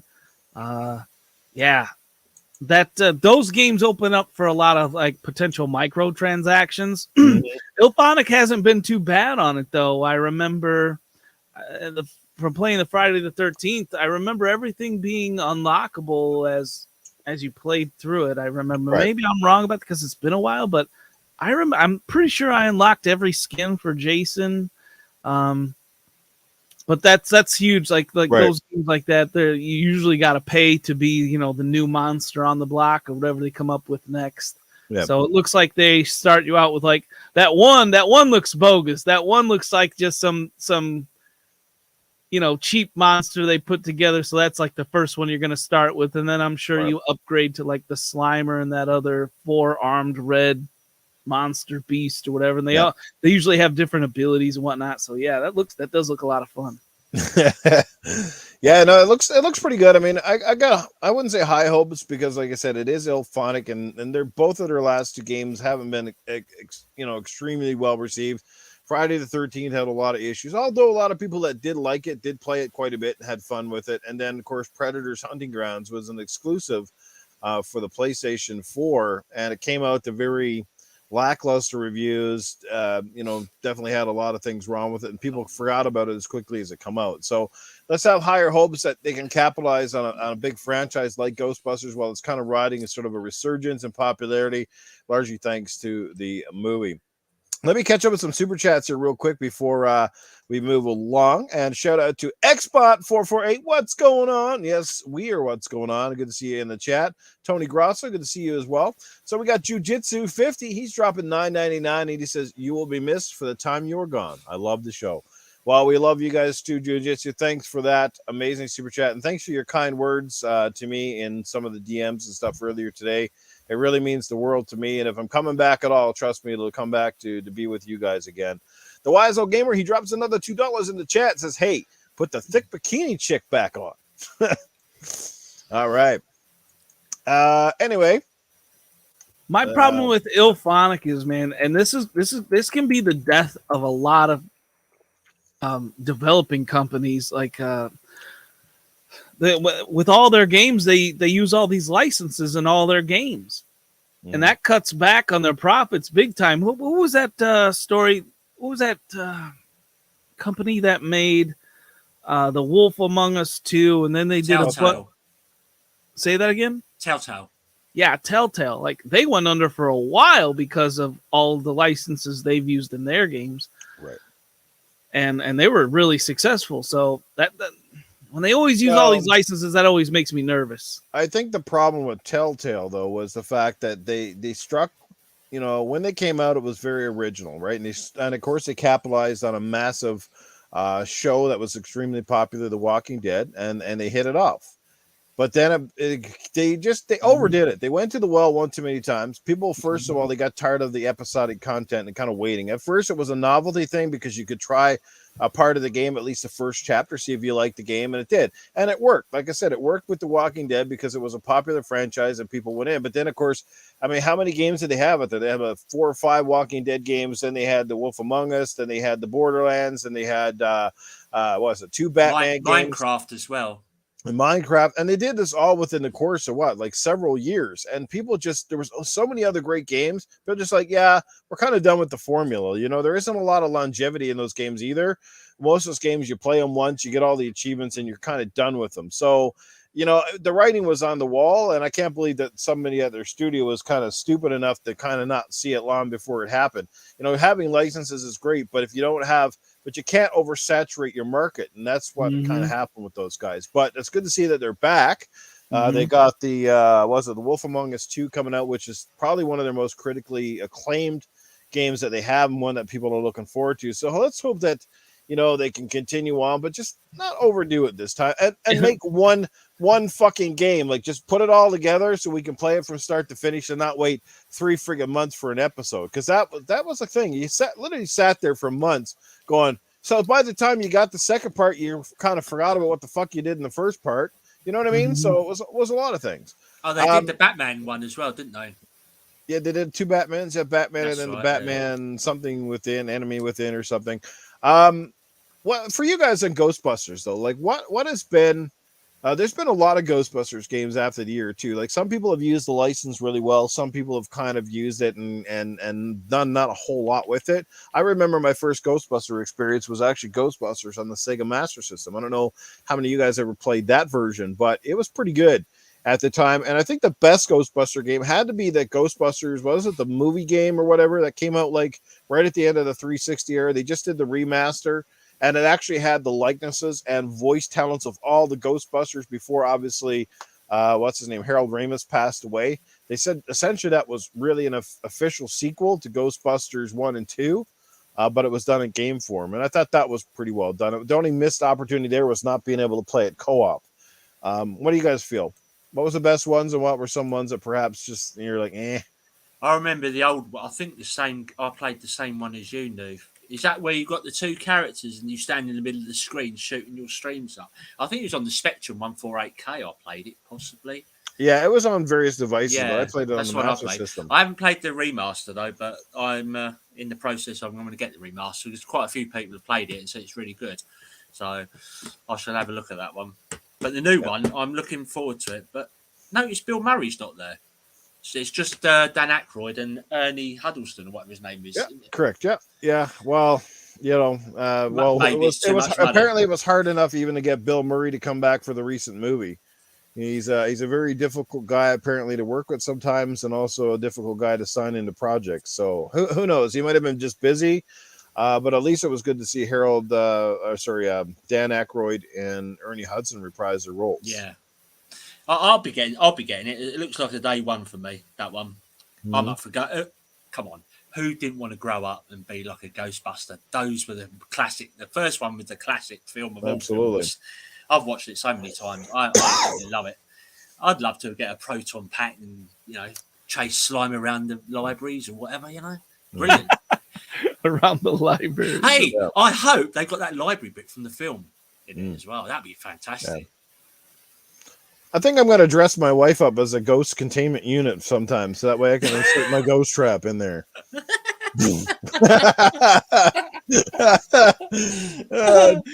Look at Titan. I don't know if that went over his head or what. I've got it straight away.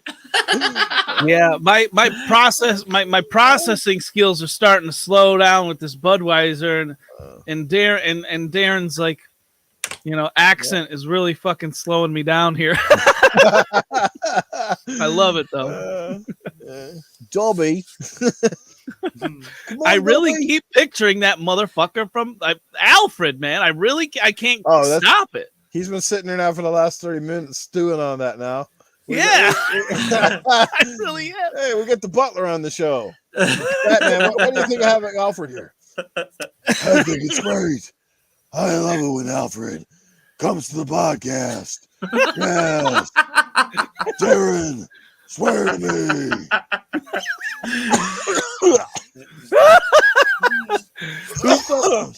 We're a safe house or fucking Batman, man. Oh, man. Yeah, the throat is going to be definitely gone for sure. Oh, dear. Sorry, guys. Hot damn. Messed the one. All right. Anyway, just a small topic, but hey, I got one for you, Titan. This is going to be interesting. I got a feeling you'll go off on this one.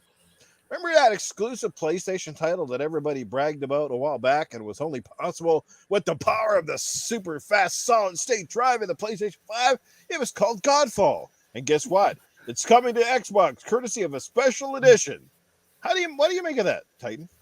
I make of that as like you almost have to be more specific, because literally every game that has come out this gen has supposedly been only doable on the PS5 simply because of the all-powerful SSD, which is getting fucking outperformed yet again by the Series X as far as load times go. All right, let's get this out of the way, okay? If like fucking once and for all, because if a game is running better on the PS5 than it is for the Xbox, guess the fuck what? It's because the game just came out and the fucking next gen patch, the optimization patch, has not released yet. And how many times will we fucking see this when the next gen patch comes out? And we talked about this a couple weeks ago, referring to a game. And what the fuck do you know? Since then, a next gen patch came out and the Xbox is fucking performing better. So stop with that. Like, how many L's do you fucking clowns got to take out there before you fucking realize, oh man, maybe I should just hold off on this for a little bit, right? Maybe the SSD and the PS5 isn't this godly thing that all these fake insiders fucking, made it out to be before the fucking system came out. You know, the RDNA 3 rumors, et cetera, et cetera. Oh, and by which of the way, we're hearing more and more rumors of the PS5 Pro, and don't even get me started on that. But what was your fucking original question? My original question was like, what do you you basically summed it up as, what do you think of this game finally coming to Xbox? Because it was supposed to be exclusive. There was no word of it coming to Xbox. Here we are now, nearly 2 years later, and the game has been largely forgotten about. Wasn't even played by a whole lot of PlayStation guys. They kind of played it, and of course, because it didn't get, Metacritic 90s, it got forgotten about faster than they could get out of the first level. And then that was it, right? But that was, when the PlayStation came out, that was one of the things the fanboys were all, Godfall, man, this game looks amazing. And, the power of that solid state hard drive, blah, blah, blah. And here we are, and now it's on the Xbox. Now, let me get it straight. I'm not coming out there and going, Godfall is this amazing thing, because, of course, you're going to have the PlayStation fanboys now go, well, the Xbox guys didn't give a shit about this game like a long time ago, but now that it's on Xbox, it's going to be amazing. Nope. Isn't that the one that came out and all the PlayStation guys and girls were praising to the highest? I listened to one review of it, and that was from Will we heard. He said, don't fucking bother. Basically. Part of me wants to feel bad for the PlayStation fanboys, right? But since they're such pieces of shit and they lie and just create such dog shit content, I really don't. But I'm sure there's some out there that aren't as big that I actually do feel sorry for, that aren't such pricks and such assholes, right? And such fucking idiots. Part of me feels bad for those people. Because it's Sony's fault that they think these things. How many times have we seen Sony PlayStation say, hey, this game's going to be exclusive, and it turns out it's not? We've seen it a lot. And these PlayStation fanboys, they've been brought up since PlayStation, since it's since its succumsion, since it came about, they've been brought up to respect exclusives and bow down to exclusives that PlayStation has, right? And when PlayStation, especially within the past, 5 years or so, PlayStation's been really bad about lying about exclusivity in their games. There's been countless examples of this. This is not made up.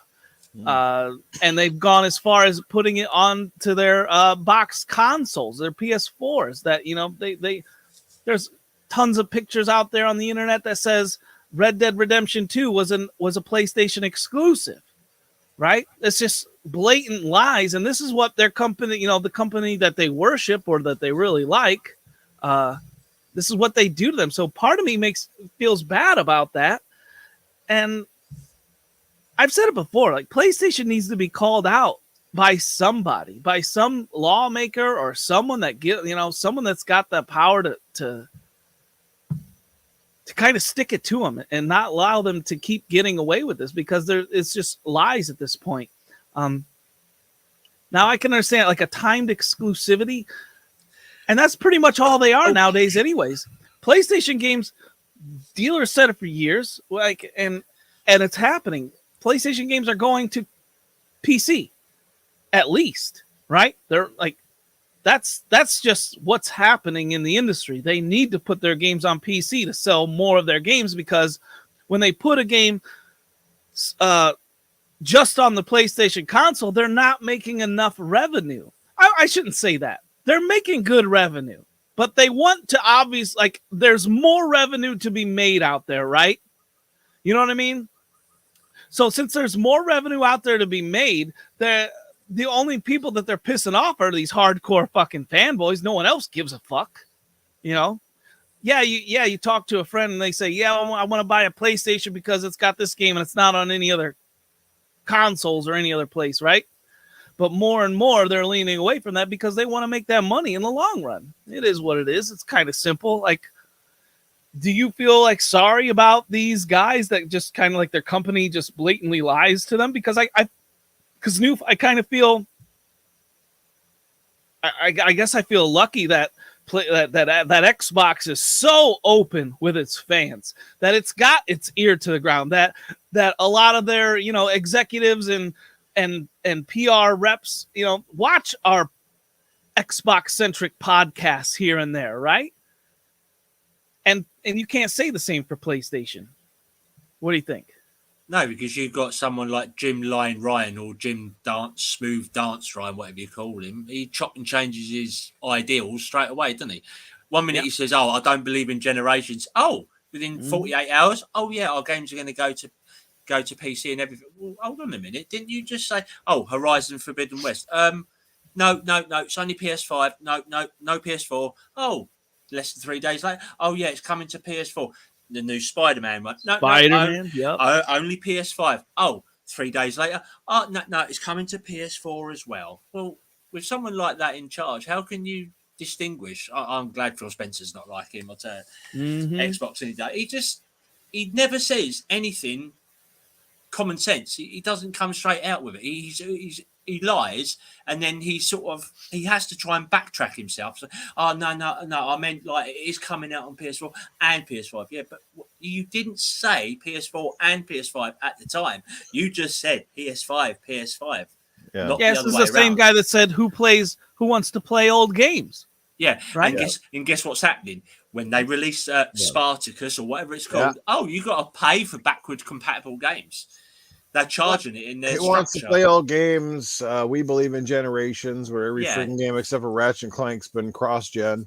You know, there's been so much bullshit. Sometimes I wonder if that guy even knows what's going on, or like who's calling the shots over there. Well, I know he's not. As far as I know, he's not a gamer, so he doesn't really relate to gamers. The Gran Turismo thing, the Gran Turismo microtransaction crap, or whatever that's going on with that game, just tells you how out of touch everybody is. Like, my God, that's some ridiculous crap right there. I don't care about the game as quality-wise, but that stuff's ridiculous. Wasn't it something about, I read a couple of weeks ago, something about one of the cars, before they changed it, brought out a patch, I think, recently.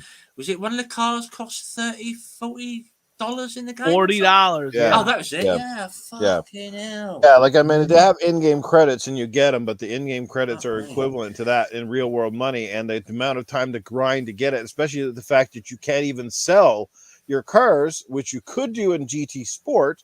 They took that out. You can't even sell them. So if you get duplicate cars, for example, which sometimes you do because they have this whole new system, you're stuck with them. Like, that's just it. Like, it's so dumb. I don't even know, man. That's just craziness.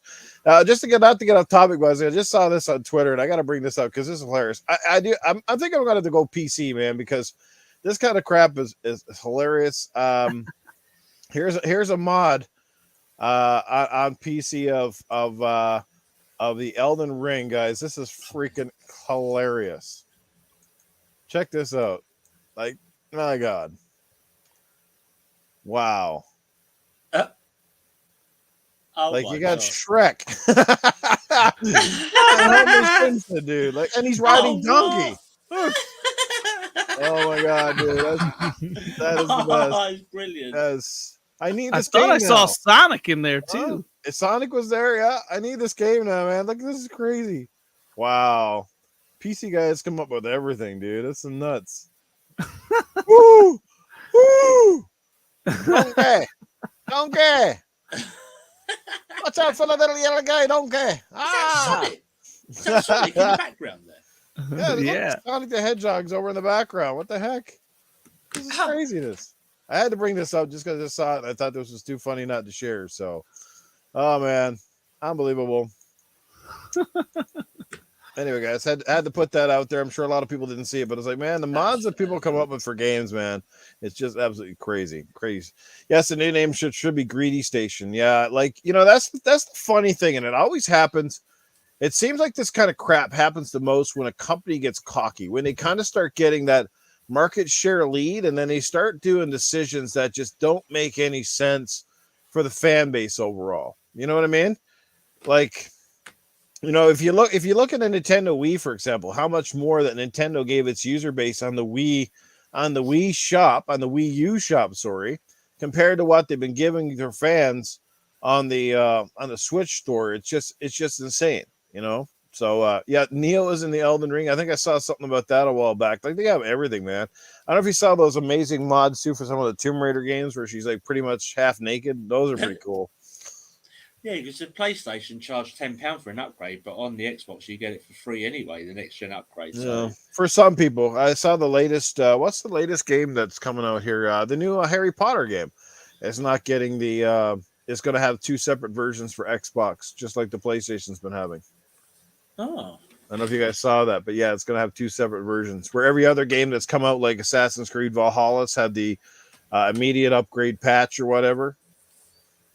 Almost every game that's come out on the Xbox so far has had the Xbox One and Xbox Series patches right out of the box. Yeah, literally. As soon as you put the disc in or go to update it, bang, it's done. Yeah, but you got to buy the separate version of that stuff for the PlayStation. So Tony Israel's completely right in the chat. He says the PS3 all over again. He said Sony got cocky with the PS4 success. He's completely right. And hey, by the way, don't tell any fucking Sony fanboy that, because they'll, you know, that almost, it just doesn't count, because so many of us in the community said that, like, and I was one of the biggest proponents that saying that this generation was going to be completely different than the last generation, simply because Sony was leaning on their laurels. They're not looking to the future, and my biggest reason for saying that way back then was cloud gaming. Microsoft had always been kind of touting how they were going to bring cloud gaming to the forefront, and PlayStation had nothing of the sort. And then it came out to be like PlayStation was going to use the Xbox Azure servers, this and that. But this was even before that, right? And so many PlayStation fanboys got so sick of hearing that from a lot of us in the community that they just completely disregard that now, and they say it was a lie, and, you know. But no, you're right. And believe me, every one of them toxic fanboys knows this, but they'll never admit it. How do you think they're going to feel when they launch a Call of Duty game and it says Xbox Studios on it on the PlayStation? Yeah. Yeah. Talk about toxic. Oh dear. Man, that's a shame. If you can't even get naked clothes, you know, naked stuff on Gaming After Dark, man, there's just no place for you in a podcast, man. I mean, you tried, right? Yeah, you tried. Well, you know, I always speak with my wallet, because as much as I love to buy, say, a game like Gran Turismo 7, I'm not buying it. I'm going to tell you 2 reasons why. One, because I think they're leeching the fans in the game, and 2, to be quite honest with you, for a PS5 title, it doesn't even look as good as Forza 7 that came out years ago. Like, this game does not look good to me. Like, people are saying it does, but I beg to differ. The only time this game looks really good is when you take your artificial car and you stick it in photo mode against an actual real world backdrop. Yeah, it looks pretty damn good then. Yeah, but you know, have you seen it over Twitter recently? A well-known podcaster, remain nameless, he had on Twitter the other week, he was trying to compare GT7 with Forza Motorsport 7. I thought, what the fuck? Motorsport 7 was about 4 or 5 fucking years ago. Yeah, and trying to fucking Forza Motorsport 2. I tried reasoning. I said, look, you can't. He didn't answer me. I just said, look, you can't compare. That's an old game. This is an up-to-date game. Yeah. Wait till the new Motorsport comes out and then compare them. But even then, Forza still smoked it. Did you see Yeah. like Forza in the rain and stuff? How much better the track and the environmental effects look than Gran Turismo? Like, wow! Not to mention all those weird videos we're seeing of the crazy car physics in Gran Turismo. Nothing even dense in that game, I don't think. Yeah, the physics are terrible. It looks like It's a real driving simulator. Yeah, but if you even smack a wall, you don't even get a scratch on your car. What the fuck? And it goes bouncing like a bouncy ball or something. What is it? What is it? Bumper cars or something like that? I think the physics were better in Big Bumpin' that came up from Burger King. Come on, man. Old Sneak King out doing it. Here's a question for you. Yeah. An argument. I was watching fanboys argue on Twitter a couple of weeks ago, right? GT7 is a game, right? But Microsoft Flight Simulator, according to his fanboy, he's obviously Sony. Yeah. He's not a game. Right. Simulator games, they're not proper games. You can't call them a game. Mm-hmm. God, don't get me started on that. I was watching it. I'll tell you what, the argument was flowing free. I was just sitting there looking. I thought, oh my God. Darren, how far can you kick a football? Because the goalposts right now, they're on Mars. I thought, how stupid are you making yourself look all over social media?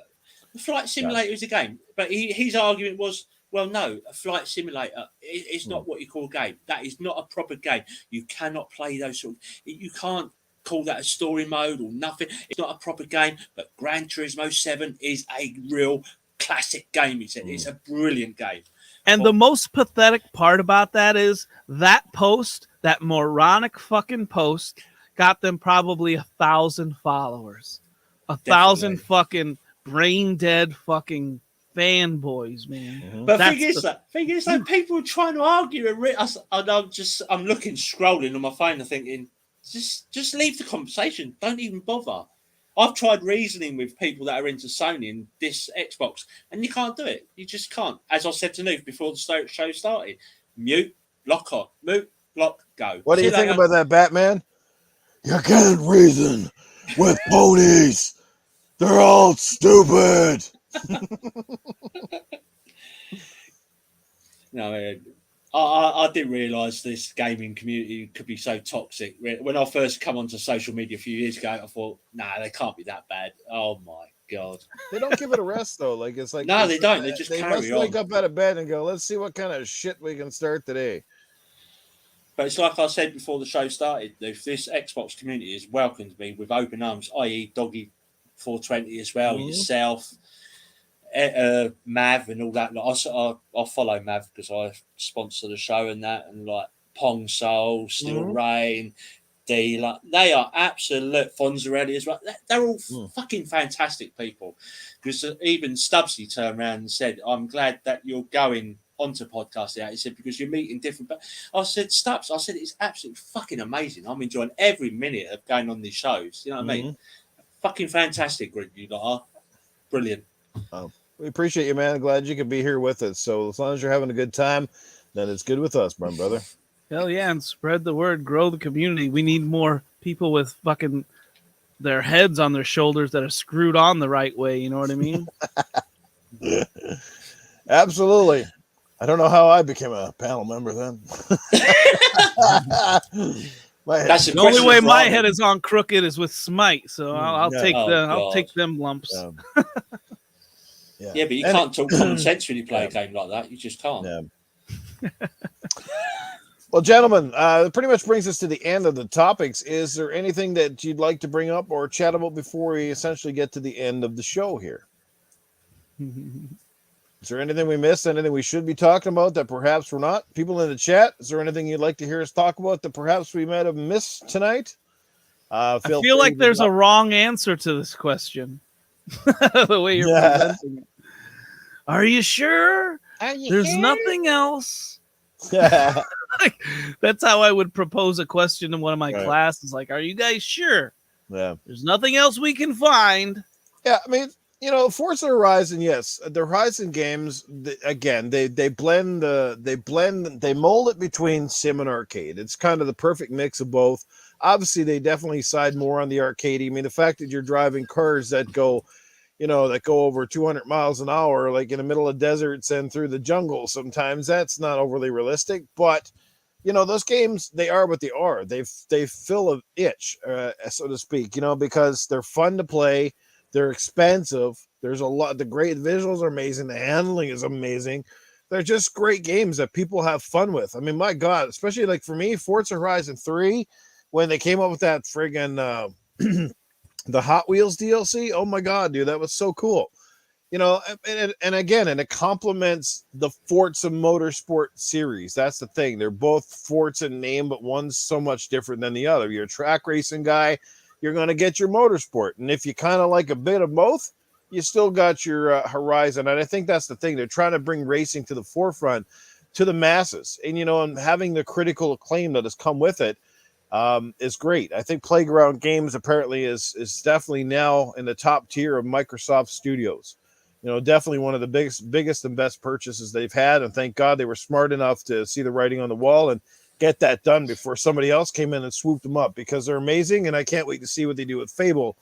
By the way, I'm also hearing that there's a lot of reports going around to say, definitely keep your eyes open for Hellblade 2, because it's going to be a stunner. I'm hearing it's really pushing graphics envelopes to a whole new degree, and I can't wait. Can't wait till we find out more about that game. My thing is, like, as far as the racing games go, because I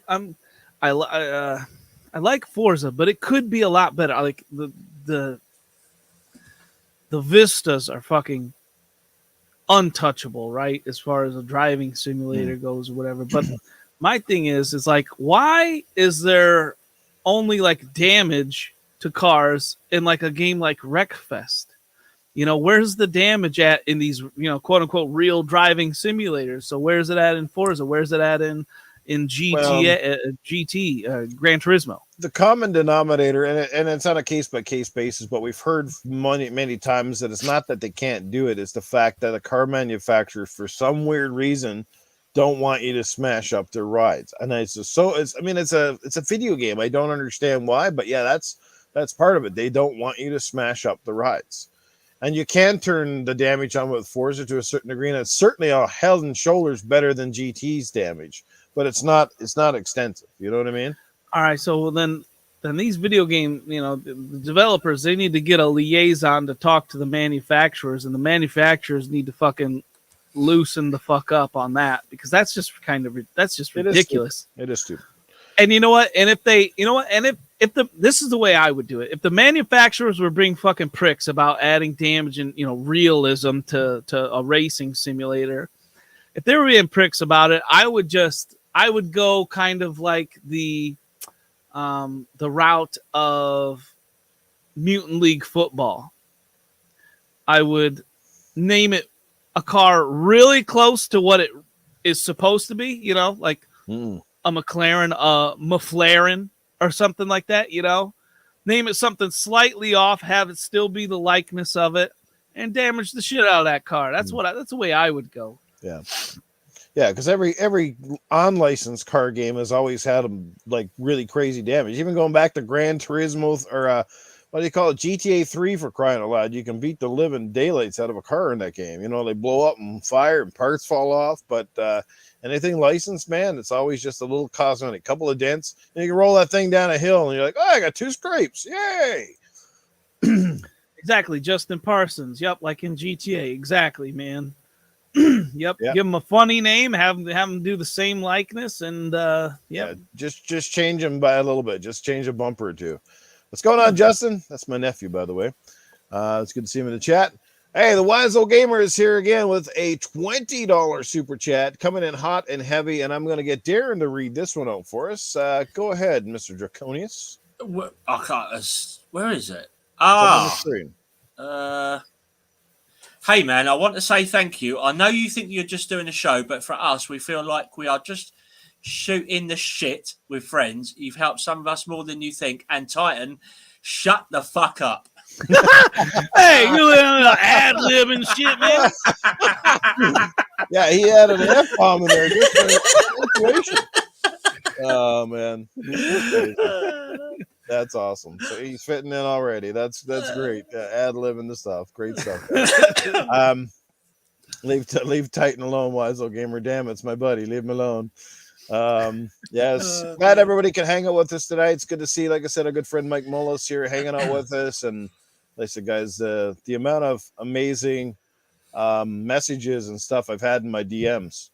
And I've got some messages too, as I was telling Darren earlier, from guys that you probably wouldn't think would have been that would have reached out to me, but some people did, and it made me feel good. So obviously, even though sometimes I don't associate or talk to some of these said people, the fact that they watched and send me messages meant a lot. So, but yeah.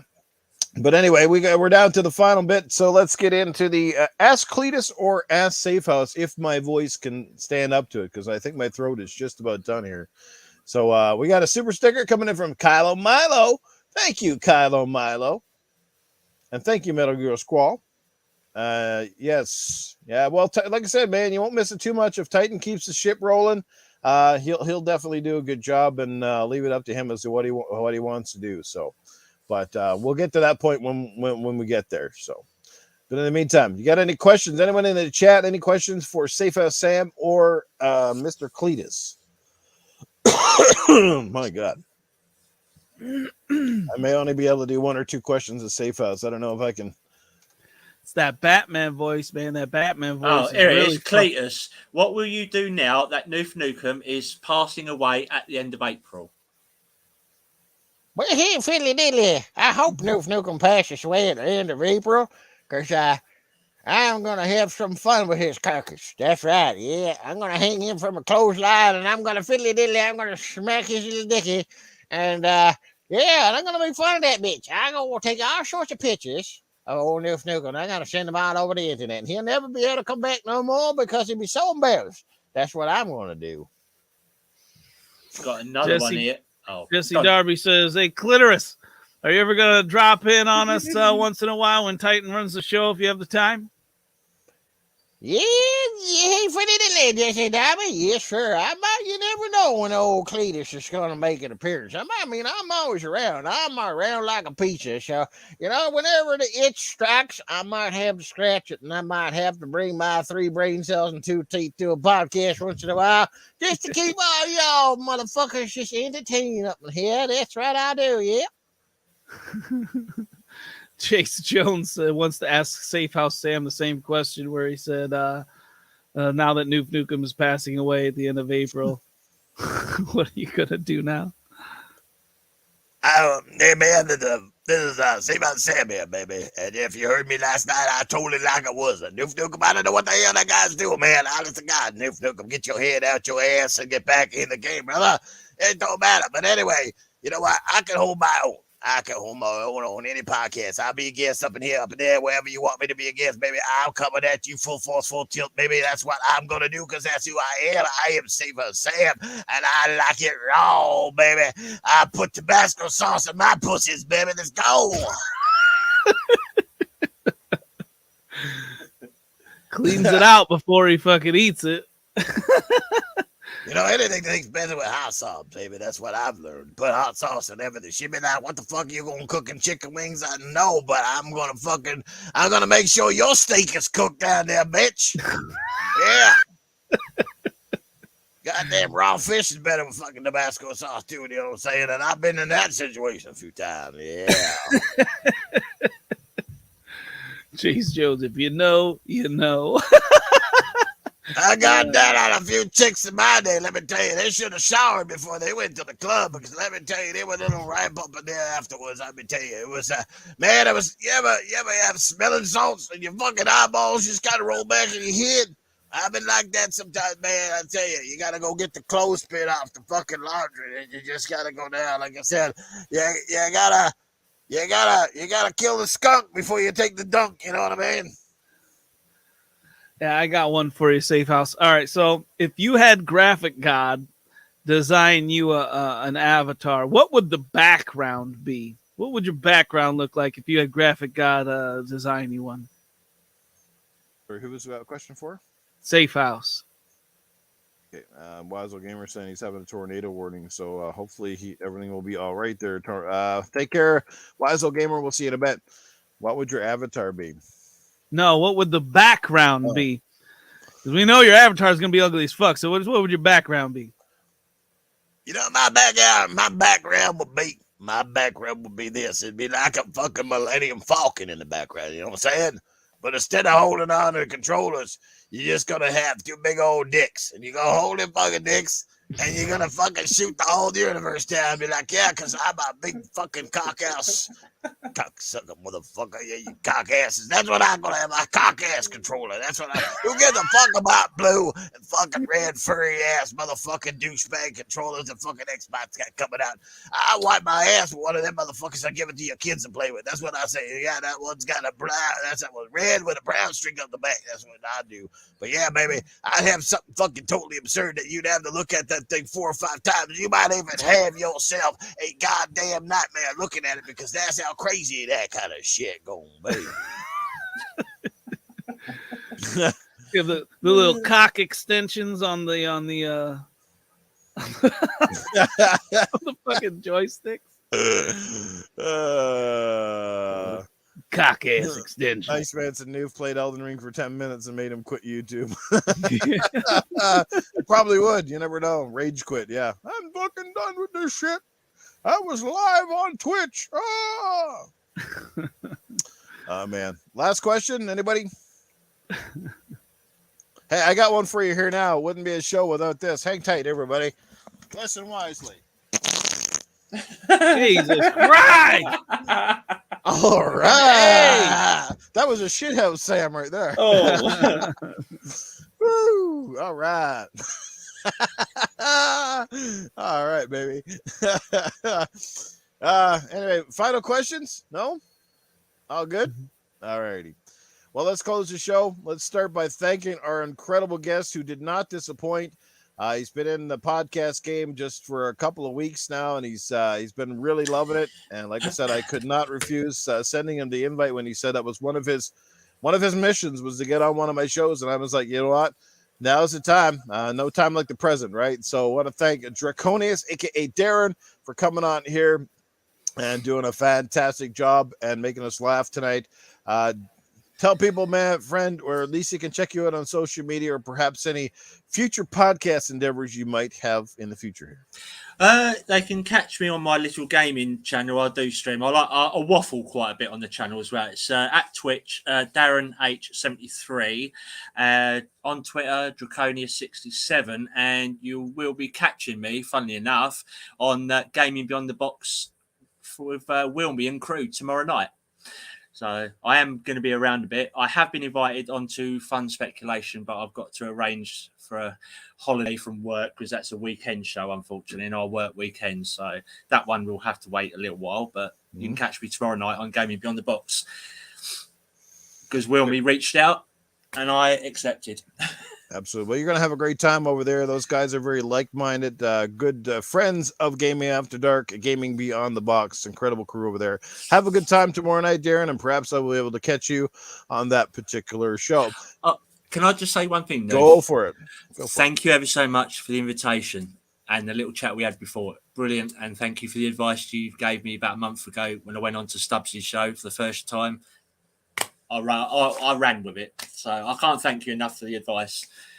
It was brilliant. Hey, thank you. All you had to do was ask. My advice is not always legit, but I think I've been around this stuff a long time, and my radio background certainly helped me prepare for stuff like this, and that's what got me off to a running start. And I can only pass along those, those little words of wisdom, those little tidbits that I notice when I watch or listen to podcasts, the things that I think are great, and some things that obviously don't hit so well. So I'm glad you took the advice to heart, and then definitely made your experience a little easier to get off the ground, so to speak. Jesse Darby says, Cletus, you didn't answer the question about do you like purple nipples? Hey, fiddly diddly, Jesse Darby. Yeah, well, listen, I see a lot of questions up in the chat. Yes, I don't care what kind of nipple. I can do purple nipples, red nipples, pink nipples. I love nipples. I like sucking on nipples. Reminds me of when I was 10 years old and sucking on mama's nipples. You know what I'm saying? I mean, I was breastfed till I was probably 18 years old, which probably explains a whole lot, but you know, it was good. It always mean I had fresh milk in the house. I really enjoyed that shit. You know what I'm saying? But unfortunately, mama's titties, they didn't turn out so well. They kind of dragging underneath her feet now, you know what I'm saying, and all that stuff. But you know, it's all good. At the end of the day, I got strong bones, baby. All right, Spider-Man. Yes, thanks for being here, Spider-Man 356, guys. I know he's not on Twitter, but a big shout out to him, guys like Timothy Dixon as well, because they've been, my God, Spider-Man goes back with me almost since I started this gig. It's been that long. I'll never forget. Spider-Man was one of the first guys to ever show up to a lot of my streams, which I think on the time were probably, I think it was Mixer, when Mixer was kind of getting going. And he come out to a lot of them. He was the one who watched me play a lot of those grinding hours on Mass Effect and Andromeda. So shout out to him because we had a laugh.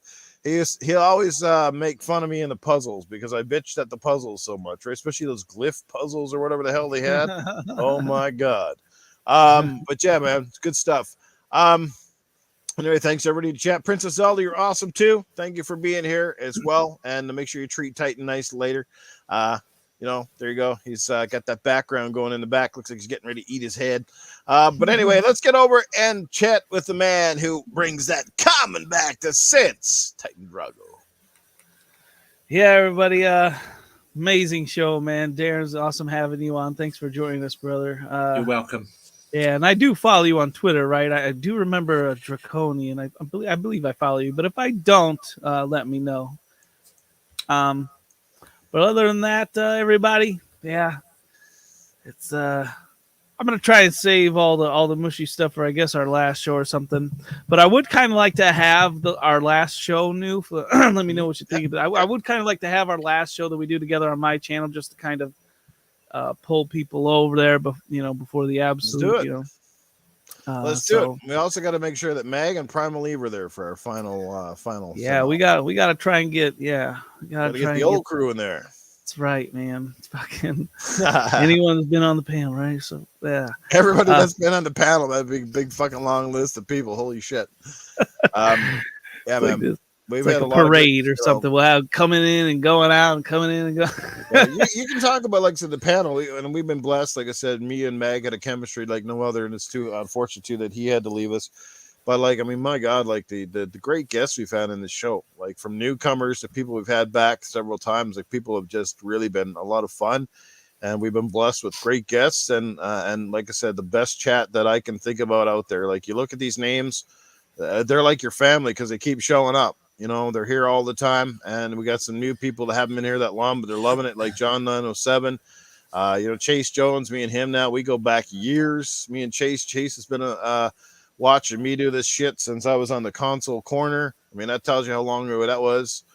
Tony Grosso's been here for a while now. It comes out to Good Morning Xbox. Like I said this well, and I summed it up last night, man. You guys are amazing. And if there's one big reason to come back besides my amazing panels on both shows that I host, it would definitely be for the chat because you guys are just absolutely phenomenal. And yeah, we'll keep that in mind. Yeah, Spider-Man, I might blow out your ears with some of my my parodies if you listen to some of those. It's been years since I've made them, and I really can't make any more because my voice has kind of left me or whatever over the years. Well, your balls dropped then. I maybe, I don't know. Shit. Ask Zelda. She would know about that. But no, but this week I got to give the Common Sense Award to Tyrone Israel, man. When he's talking about the PS3 all over again, he spit some facts out there, and we all got to spit some facts, even if we know someone isn't gonna like it out there in the world, man. Facts are facts, and it doesn't change the facts of whether someone likes it or not. And that's probably the reason why I will never become big on YouTube or Twitter, because of that simple fact. Because I don't, I'm kind of like Newt, but I'm kind of not. I stick to my guns, and I know that turns a lot of people off to me. They're kind of hesitant about, maybe I'll make them look like a fool someday. Well, if you're close to me, man, I'm trust me, I'm not gonna make a fool of you, man. Like everyone in this chat, man. Like even if I disagree with any of you guys, I'm not gonna, I'm gonna say it in a polite way. Like, none of you guys are extremists. There's a big difference. Yeah. And so until next time, man, let's bring the common back to sense. Indeed. You guys know where to find me, always in the gutter. Yes, we're not hanging out on this amazing podcast. You can find me on Sunday morning with Good Morning Xbox. It is at 9 a.m. Eastern, 7 a.m. Mountain Time, and that would be 1 p.m. UK time. This week on the show, we have an amazing guest, somebody who has been wanting to be on Good Morning Xbox for a very long time. You guys may know him as the Italian Clowns, a.k.a. Carlo from 4GQ TV. I think that's how it goes. I don't know. He's kind of changed that moniker, but he's going to be over there. He's a great guy, a good friend of the show, and looking forward to having him and all of his knowledge on our podcast this weekend. We had a great one last weekend with Kalechi Apakama from Stormright. If you guys missed it, it was a great developer interview, kind of a behind the scenes on what looks to be a really good indie title, which should launch sometime in 2023 if all goes well. So they've been hard at work on that game, and it's just amazing the process that they go through with a small team under a what did you call it, a crowd fundraiser or GoFundMe, or not the GoFundMe, what did you call them, Kickstarters, a Kickstarter game? Yeah, it looks quite good. So hopefully they do well with that. So hopefully we'll have him back at some point in the future or whatever happens. So PlayStation turned into some real cockasses. But anyway, guys, it's been another phenomenal show. Big thanks to the guest, Darren, and obviously to Mr. Titan Drago. Look forward to seeing you back here next Tuesday. And don't forget, guys, yes, I will be around at least for another month. So you're not done with me yet. There might be people in this community that can't wait to see me go. And those guys, I can literally say to you this. I'll turn my camera on just for this one moment. You know what I gotta say to those guys? Right there, baby. Right there. All right. But anyway, guys, have a great night. We'll catch you later. It's been a doozy. Later, guys.